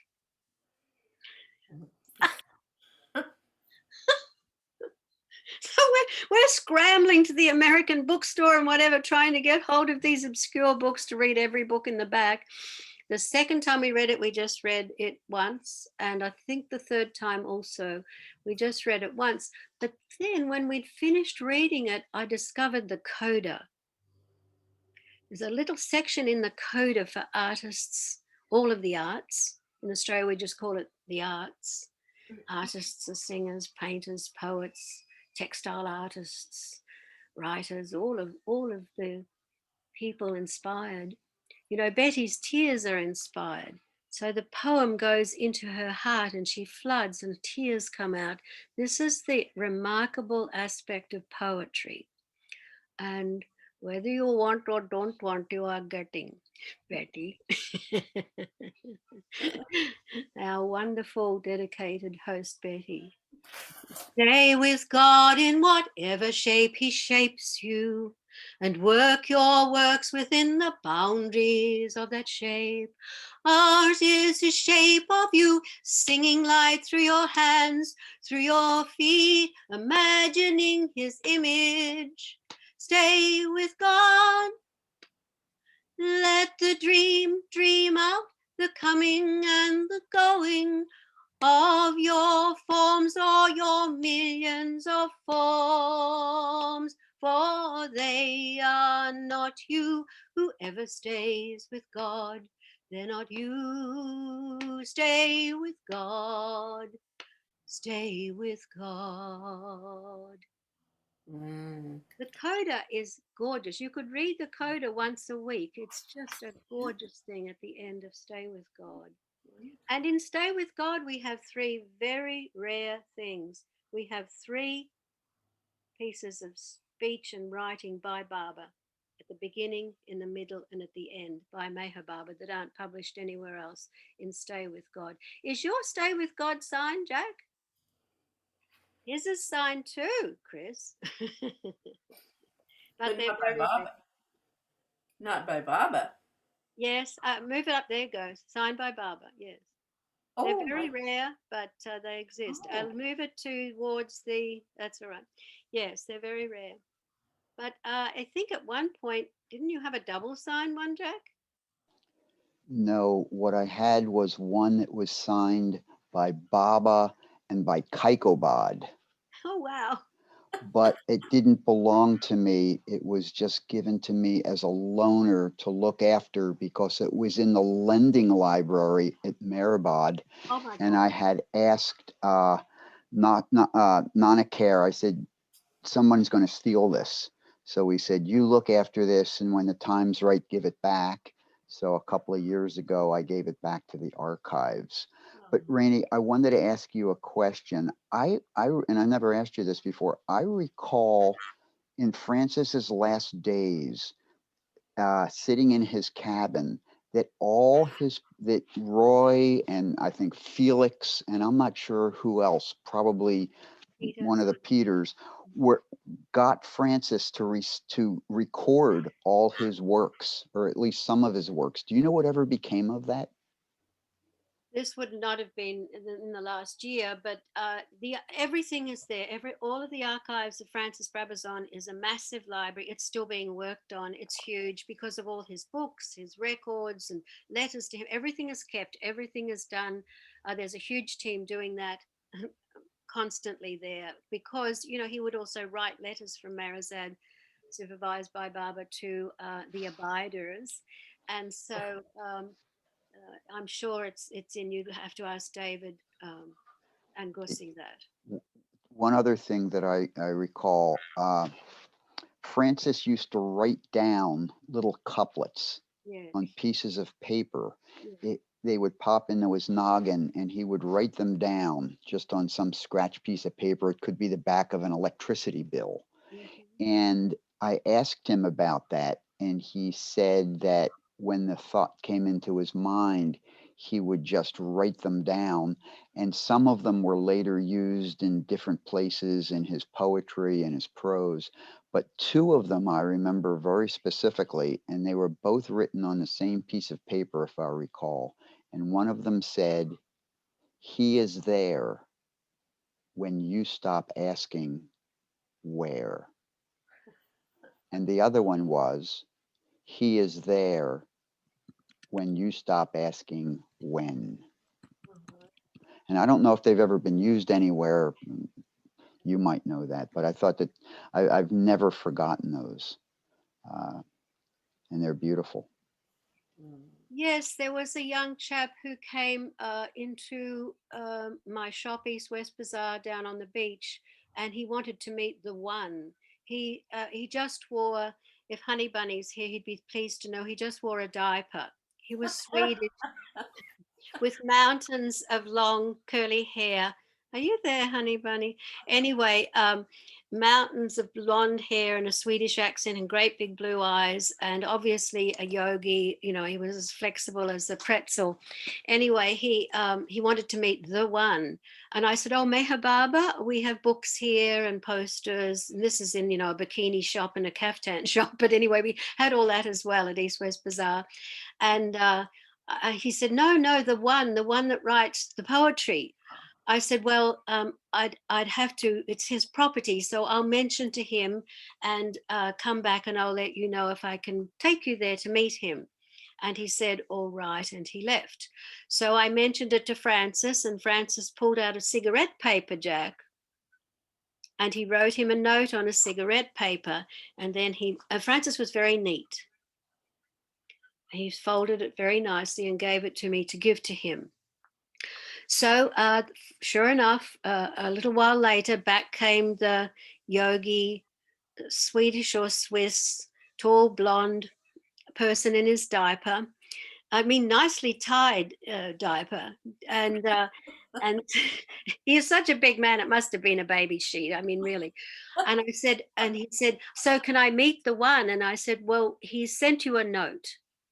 I told him about you and that you're wandering around and what you look like and everything, and he sent you a note. So I gave him the note, and he opened the note and read it and then dropped it on the floor and walked out the door. She who keeps everything picked it up. And it had written on it, there's no promotion this side of the ocean.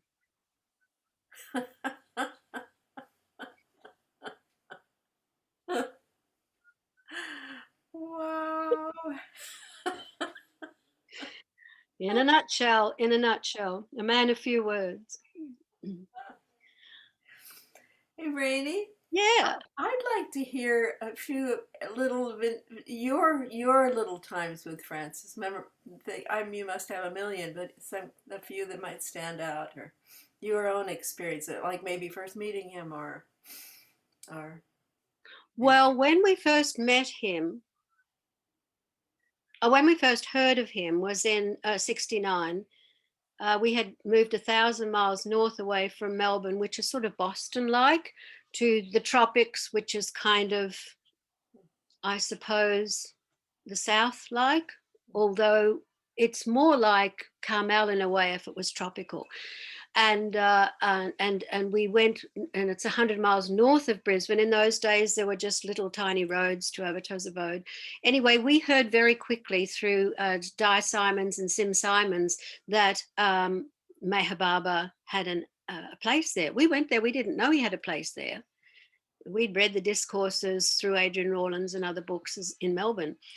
But anyway, when he said, and there's going to be a meeting tonight, you can meet this, because Stephen had mentioned that this photo of Meher Baba, my old lady, follows Meher Baba, and well, he didn't say follows, reads Meher Baba's books. We didn't know the terminology. And he said, oh, how amazing, he's got a property up the road here, 100 acres, and there's a meeting tonight, and his poet's just come back from India because he's actually died, and you could come to the reading.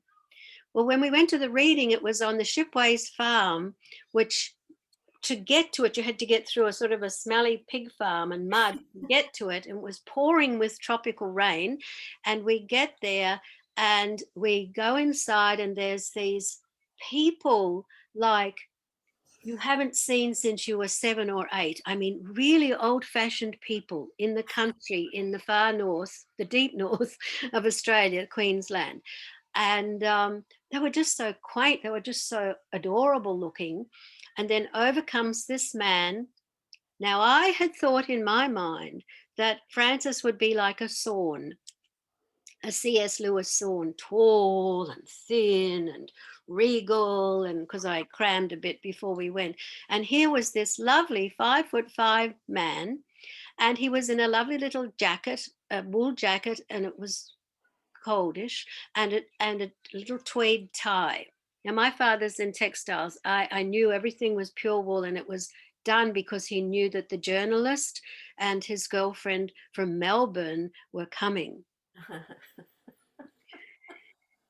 Very touching. And so he met a couple of other new people and us, or people that had come down from the range to the abode, the Keels Mountain, and then down to the Shipways house. They had readings in, I think, 3 houses, married couples, Sally and Maynard, the Shipways, and then a monthly meeting on the abode itself.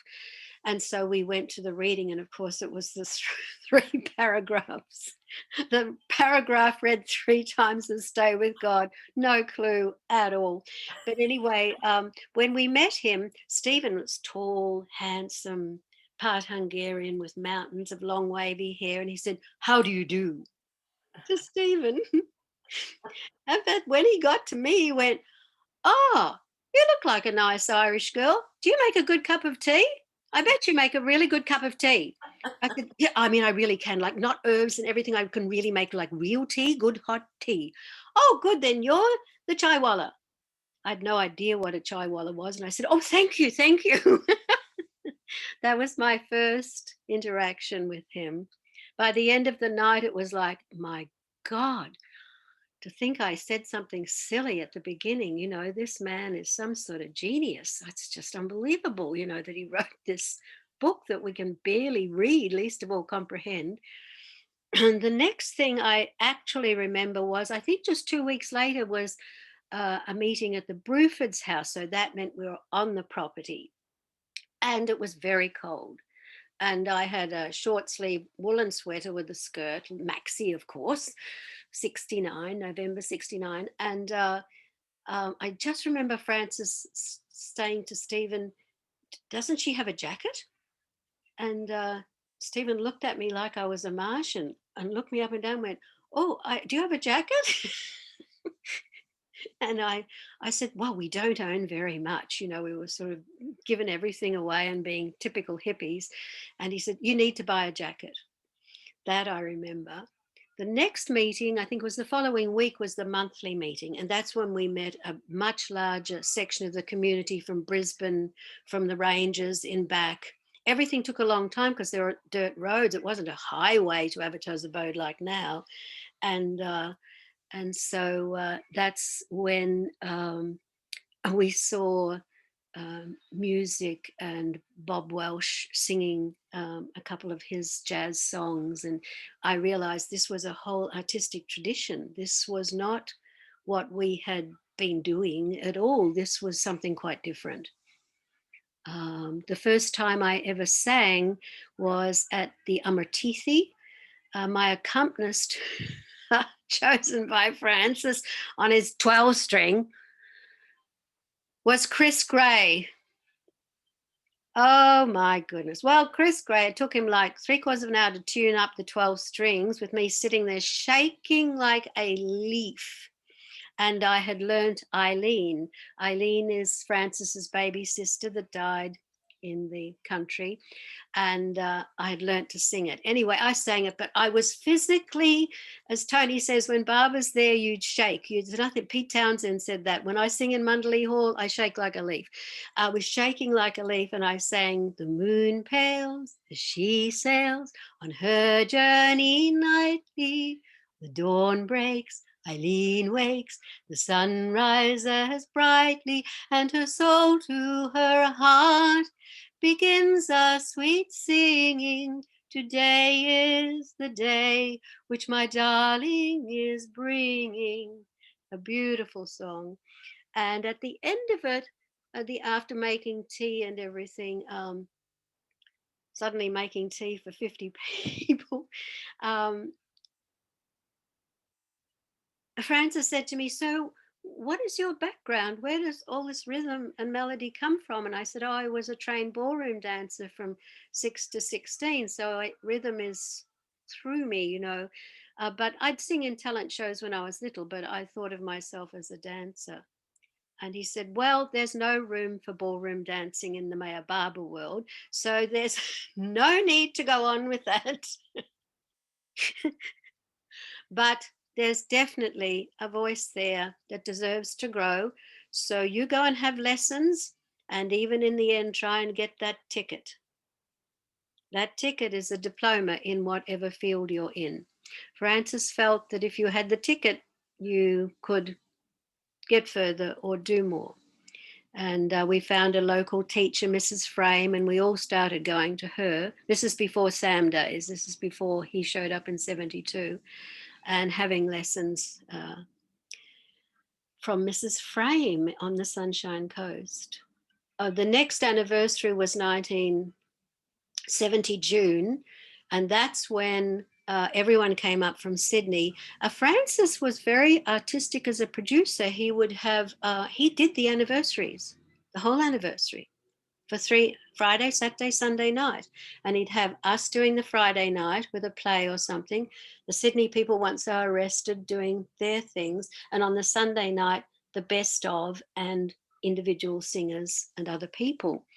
And I mean, with these plays, The Moon, The Quest, and so on, that we put on before Being is Dying by Loving, which challenged us for the rest of our lives, he would suggest the backdrops. He would have, I've got lists there of who's to go in what and who's to be contacted, interstate and whatever. And everything's done by mail, remember? And there was no phone. There was a phone at the Brufords and eventually a phone at the Rouses. And he was very creative about the actual production as well. And also came into it his life in India. Like, we'd stay in the meeting hall and it was just all roughly divided off into bunks for men and little bedrooms, one little bedroom for a family and one bedroom to cram 4 women in probably. And but the bathroom was a porta potty type of toilet, and the shower was a rock and a bucket and a cold water tap. We were like that there for a long time, like it was in India. And the veranda onto the abode wasn't built, so the actual little 2-part stove thing was inside the house. And I mean, we sometimes had to cook for like 50 people on this little weeny thing, you know. For someone that hadn't cooked much, I learned a lot fast from Felix's and other people that had cooked in the army and so on. So the first anniversary, on the Saturday night, the LePage girls sang. They sang, "Every time I think of Mayhair, tears come into my eyes. When I think of beloved Mayhair, tears come into my eyes. Come soon, Mayhair, come for me. Tears come into my eyes. Waiting is eternity. Tears come into my eyes." It's only recently that I found out this is actually in my Latin collection now, because it's a Latin borrowed melody. And I looked at those girls, and in those days, the stage was in front of Barbara's room for the anniversary. So you could look into Barbara's room. And I looked past them and said, I want to do that. It was that clear. I mean, how a person my age would even know succinctly what to say, because I was rather insecure about it all, with Stephen being the more studied and intellectual person. That's all I said. And then I cried through the rest of their songs. They were so sweet. They were so innocent. I hadn't really, as a hippie, come across such purity and innocence before as these 2 girls. And Jenny and now Marie LePage. And so singing so my Eileen song was to be sung again on the Sunday, but this time without Chris, with a different guitar player. I didn't play guitar at all, didn't play any instrument. And I sang it quite nicely, still shaking like a leaf. I never got over the shaking like a leaf thing entirely until I came to America, I guess, or perhaps till Francis passed, I'm not sure, but it would take over my whole body. You know, I did read an article where it took over Caruso's whole body, and he used to bang his head on the wall before he went on stage to stop it, because it's totally involuntary. I mean, we can tell you, and then we've got to try and nowadays play guitar as well. It's absolutely, it's like when you nearly have a car accident and that adrenaline rushes through your body. It's awful. There's nothing you can do about it. And so, gradually making the tea, cooking for people coming up on the weekends, staying the weekends, Friday through Sunday night, always in the meeting hall. Now it was called the bunkhouse then, the bunkhouse. And running the shop and selling books, and told a lot of people about Baba, who remain Baba lovers, through East West Bazaar shops. Francis thought that was a great idea. One thing comes to mind, because we opened up with Francis's art, is that at one point when I finally moved to Brisbane and had a shop there, and then went back to my gemology work and worked in a gem shop, and I was living in the big house with Felix and a lot of other Baba people, and ended up it was all men, and the men thought it would be more appropriate if I rented nearby as one single woman. And I rented a flat, a small flat attached to this gorgeous big Queenslander, like a savannah house with verandas. It happened to belong to Margaret Olley, one of Australia's great icons, as it turns out, amazing artists. And who knew? I just applied for it with the little ad on the local store window. And I mentioned to Francis, I'm living in Margaret Olley's house. I'd never heard of her. She's astonishing. He said, yes, she is astonishing. And she's a friend of Judith Wright, who told me about this district where I finally came across Avatar's Abode, the Australian poet. And he said, now she's a sensible artist, that Margaret Olley. She became a landlady so she could go on painting all her life. I never thought of that.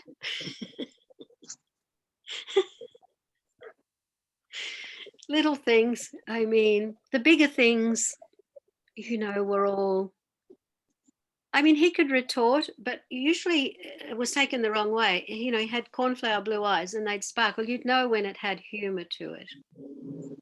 And nothing much else comes to mind there. I think we need a whole meeting on that whole history of Avatar's Abode. That would be, would you be up for that? Yes, but it would take years, and it would take all these other people contributing too, to trigger things. If you look at my 5 concerts, there are stories in between the songs, because the song books, do I dare show you the songbooks? It really indicates that I'm a relic. I should go in a museum too. The songbooks are archival in that I learned to date everything, put the, I was sort of the novice.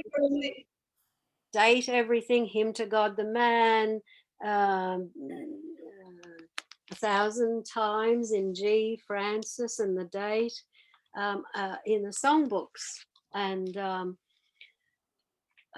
so when I sing, usually there's a story will come up to do with the song. But a lot of the songs that are not ghazals, of course, belong in Being is Dying by Loving. And Francis did write the melodies of those. As you know, the story about East-West Gathering, he had to write it so quickly. They were all borrowed melodies, pretty much, except a couple of them. And so, and they were all sung to Baba in batches of 4 before they went into that book with the borrowed melodies. London Derriere is The Dawn Light Breaks, which became a war song in 1920, which Francis didn't like that it became a war song when it was this 14th century glorious melody beforehand with lots of different words. Or when a body meets a body coming through the rye, says a body, Right. see mushrooms growing in the sky. Time there was, they grew on ground. Look at them today. And each one costs £1 million. Time folk began to pray. I mean, this was these melodies, do you cannot call at the break of day, and your young heart so bright and gay. It is Mayhap, Baba, don't delay. That's how he got the 29 songs written quickly enough to get that glorious book finished. But in Being is Dying by Loving, they're all original. They're all like the arty. the Australianati, which was just a song when he wrote East West Gathering. Baba said, "You've written the first Westernati," but Oh. this song. So it's really just one of the 8 sorts of lovers of God. But it became the Australianati with Baba saying it's the first Westernati. But anyway, which is in praise. But in Being is Dying by Loving, 1,000 times, May Her Hold God Perfect Man, all of those songs are original melodies as well. They feel Mozartian, they feel like classics to me, except for May Her Beloved, May Her Baba, May Her Beloved, May Her Baba, May Her is the all-sounding lovely name of the one who was, yet again he came. May Her Beloved, May Her Baba. That's a Tukram melody.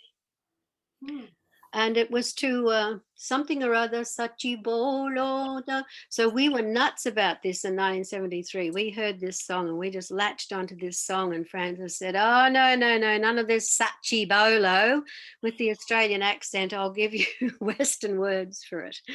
So that is not an original in Being is Dying by Loving. Seppi, do you have something to read us that you favour? I don't. I came to learn more because I don't know that much. I would have been in Avatar's abode just at the beginning of the lockdown with Terry and Diane, as you possibly know, for the women's Sahavas.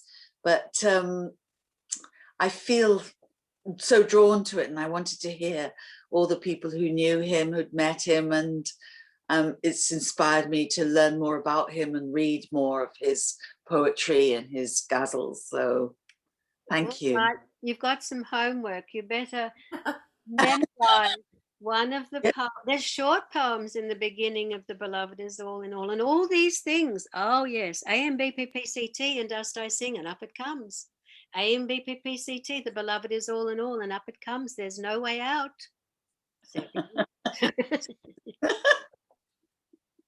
Well, next time I will find something and I'll read it. Wonderful. So I thought I would close with something from East-West Gathering. We do the East-West Gathering here a lot on the 1st of November. And of course, we'll do a great big thing next year because 1962, there's a 2 in there. But it's a remarkable book. The songs are just gorgeous. And there's one part that we get to for the musicians and the poets. But I think it has a little.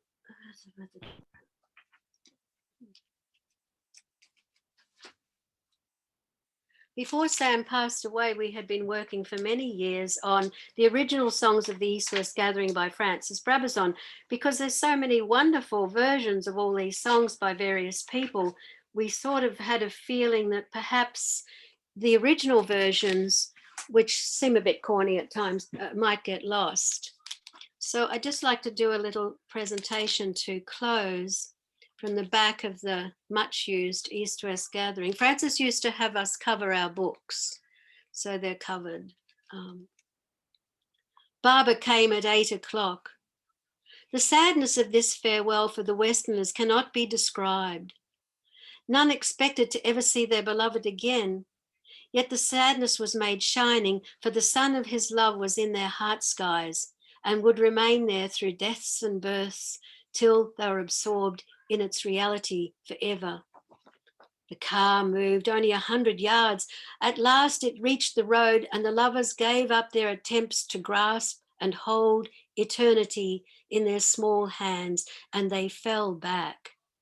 And the car gathered speed, crossed the bridge, and disappeared, snapping the threads of their eyes, which stream after beloved Baba, to bind and bring him back to them. Go on, singer, singing, for that is your occupation. But remember that the song is heard by your beloved and yourself, for your song contains your beloved's name, and it breaks the locks on the prison gate of life, and you go forth into the singing silence of self-existence. And if not, It knocks on the door of another womb, begging another body. Your beloved hears your song, but do not expect it to move him. At most, a raised eyebrow or a spread hand saying, "Ho, my little singer, how bold you have become." But when you're bold enough to have become dust, I will pour wine into the dust's mouth, and then how its tongue will sing. See our beloved seated there on a throne of hearts, his neck garlanded with kisses, his feet washed with the foam of flowers. He listens smilingly to our singing. But he's whetting the urge to sing his own song. Beware, he's plotting a mischief such as never before been done in the world. Oh, but how tired he looks. How weary he seems as the horsemen of destruction gallop along the roads of his veins towards the villages of his love. Yet he must restrain the gates of his mercy that would burst open and suffer the outrage in his own flesh. Lend me, my sister, your virgin veil for the night, that I may invite his head upon my breast. I found a white dove as white as the foam on the blue Pacific wave. I made him a golden cage for his home so that he would never leave. A golden cage for my dove white as foam on the blue Pacific wave. A beautiful cage so he would not roam, and I his dear side should have. My lovely white dove, whose bright feathers shed, and sang his sweet song no more. My joy and my love fell and lay as one dead, and so I opened the door. My lovely white dove fell and lay as one dead, because he was wounded sore. His breast was crimson from where his heart bled, and so I opened the door. My lovely white dove arose with a cry and sped like a shaft of light. Oh, beautiful dove, return from the sky and comfort me with your sight. Return, oh return, my love from the sky, for you are my whole delight. Return, oh return, with your sweet glad cry, and comfort me in my night. Return, oh my dove, and pluck out the dart of love, or else I must die. Return, oh my love, for I've made my heart pure space in which you can fly. Return, oh my love, for to be apart means I must surely die. Return, oh my dove, to the sky of my heart, there you can in freedom fly. Oh, Mayher, my love, my soul.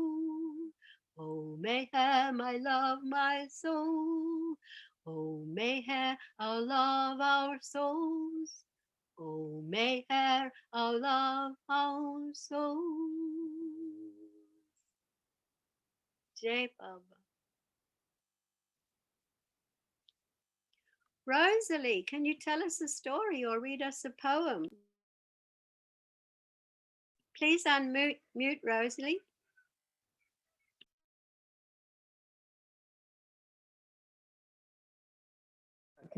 Okay. Well, actually, I wanted to do a very, very short one, which I totally love. And I've always loved haikus. And I think it really speaks to, in this Advent, Baba coming to put such change is afoot that we have to keep our sense of humor. And that's why I love this one in particular. It says, we met exchanged greetings, and went on laughing. In each one's laughter was news of the beloved. We met, exchanged greetings, and went on laughing. In each one's laughter was news of the beloved. We met, exchanged greetings, and went on laughing. In each one's laughter was news of the beloved. Jai Baba. I have to thank you, Raine. My taking in of Francis's words is through your singing, times I was with you in India or wherever, and I'm very grateful.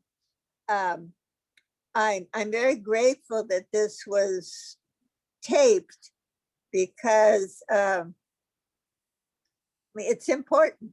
It's important, and as his work was important. And this was just such a full thing of people sharing, and it, it's like, it would have been fuller. It is fuller.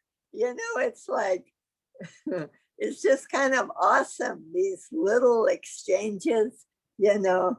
It's like, it's sort of like Baba saying he come to bring religions together like beads on a string. It sounds so simple, you know, just as a meeting like this, you know, or someone's amazing contribution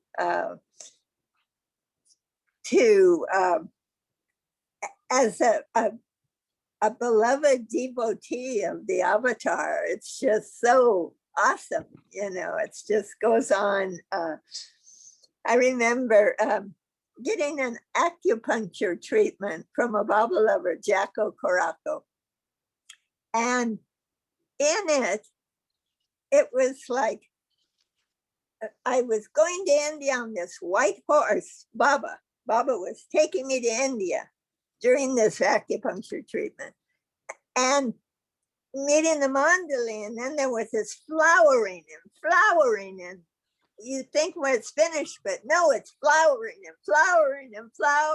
just unending flowering. So like a meeting like this is like so precious because we've been given so much, it's kind of overwhelming, you know, and it can't be measured by how many people happen to stumble in, you know, to the meeting, you know. And also, you know, it's like Zooming, and you know, it's very intense. But there is one other thing that it's from Brabazon that I love, and it's, men are born and die and are reborn until they die into the deathless and are never born again. But one man, being birthless and deathless, takes birth again and again because of the cry of the world for release from the burden of living. And to mirror himself in the tears of his beloved.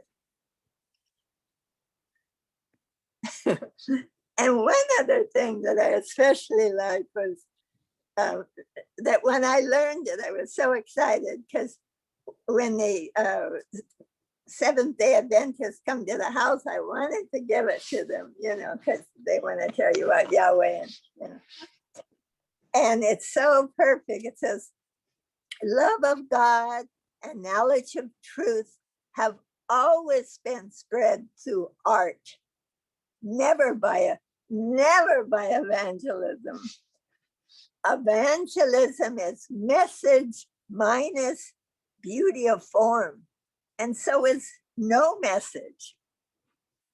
God, man, is beauty itself. You tell him, Rosie. I think I better leave a quote at the front door downstairs. That's fabulous. Yeah, tell him, open Kelly's heart there. Yeah, I know.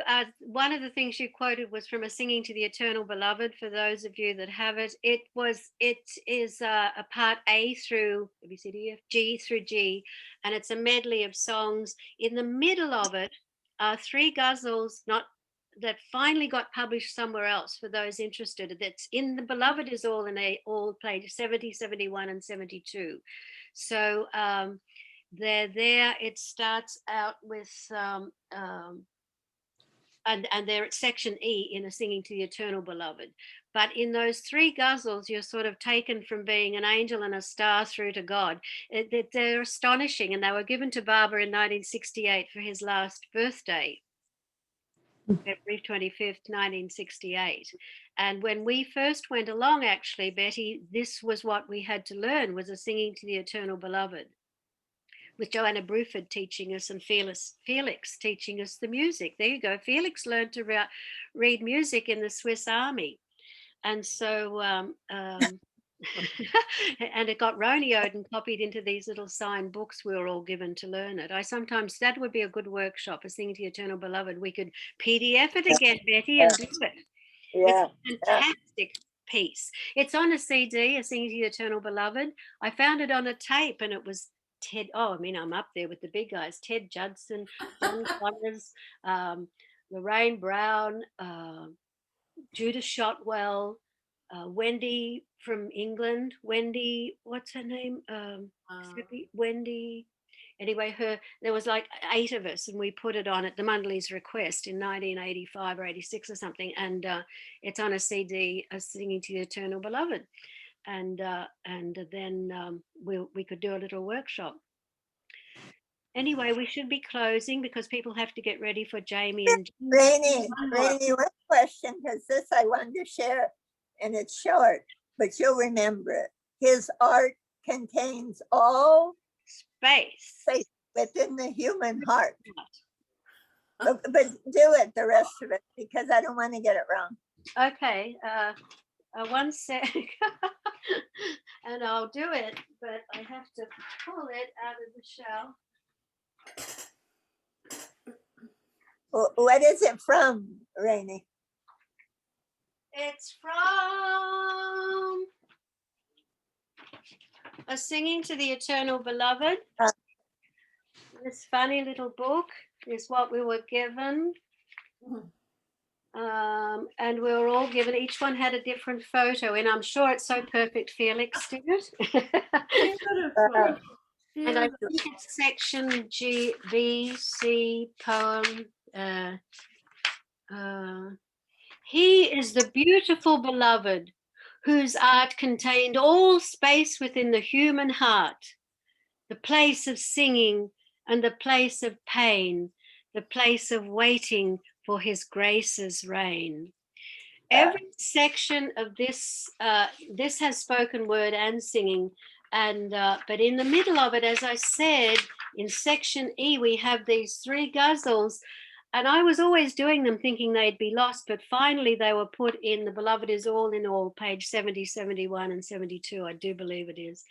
And that has those fabulous things like, millions of times, beloved, you have come to us and sung your original song. The beloved is all in all. To him alone does the earth and you belong. I mean, things we're sort of familiar with came out of these 3 ghazals. Hey, Raine, Fred had a hand up. Oh, Fred, go ahead. Oh, and he has the good book in his hands. I need to tell you something about the good book before he begins, because it came to mind. We used to look after Francis on Saturday mornings, read to him and change the pillow and things once he was really sick. And one day he seemed, he ate an egg, and, you know, with the strands, you can have cognizant moments with dementia. And he said, read it from the good book. And I looked along a shelf above his bed, and I didn't know what, and I said, "What's the good book?" And he said, "The good book." And I pulled it down, and it was Van Doren's Book of World Poetry. And he said, "Mark, Mark," and there was a piece of newspaper. So I opened it, and it was the poem to Rafferty, "I stand here by the wall, my pockets pulled out with nothing in them," poem.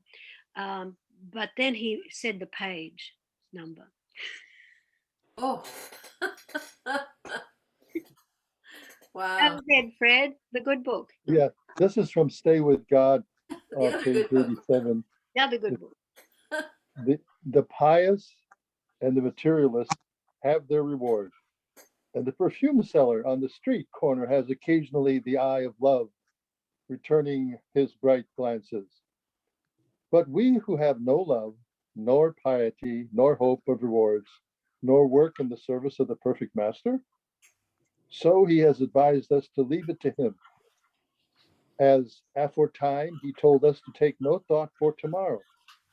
Tomorrow means still hope, and he already has been hopeless and helpless on the roads of the world, that we may become helpless and hopeless of all save the perfect master. Unlearn your learning, unhope your hopes, unlove your love. Nothingness is becoming to those arisen from nothing. Clear some ground for love. Love, the entire forgetter, the only rememberer, the chastener and the cherisher, the perfect master. And seek the glorious one, thyself, unborn, undying, unfretted, and undismayed. Thyself, creator of heaven and earth, unloved, unhated, but love perfect, and existence alone in self. Thyself, in the form and being of the perfect master. Jai Baba. Thank you, Fred. It's amazing what words come out of this man. Truly, truly. Oh, thank you, Raine. Thank you, everybody. Thank you. Wonderful. Thank you, Rainey. Yeah. Avatar, Mayor Baba. Yay. Avatar, Mayor Baba ki jai. Yay. Avatar, Mayor Baba. ki jai. Thank you, Rainey. Thank you, you. Baba. Thank you, Wonderful, Rainey. Thank you, wonderful. Lady. Thank you, Baba. Oh, For our Thank you. poet Mandali, we are a rare group this close to God himself, in that he had a court poet and we know his name. Work in print.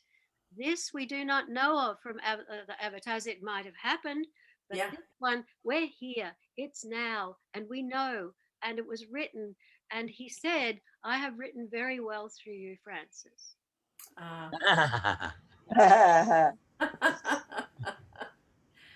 Oh, thank you. Oh, lovely. A lovely morning. Wow. All right. Ready? Wow, 2 programs in a weekend. Yeah. Jai Baba, everybody. Much love to everyone. Much love. Jai Baba. Jai Baba. Jai Baba, Rosalie. Jai Thank Baba. Wonderful, wonderful program. Wonderful. Wonderful. It evolved very nicely with everybody's contributions. It was really beautiful. Thank you. Wonderful. Thank you, So Bob. glad you did this. So glad you did this. All right. Jai Baba. Jai Stop Baba. the recording. My friend, No. Tell the story. Go ahead, Tony. 72, India, and on Amartithi, and Pete Townsend was, now I'm nervous. All right, Pete Townsend was about to perform, and he had his guitar, and he had the mic stand, and he was adjusting it all. And I was standing with a friend of mine near Baba's tin shed, and I looked at Pete, and I said to my friend, "God, he looks really nervous." And my friend kind of a little smugly said, "Oh, come on, Tony. He's played for millions and millions of people all around the world. I mean, really." And I felt sufficiently, okay, fine. Pete pulled the mic up. He couldn't have heard us. He said, "I've sung for millions and millions of people all over the world, and I have never felt as nervous as I do right now." Oh, please. Oh, God.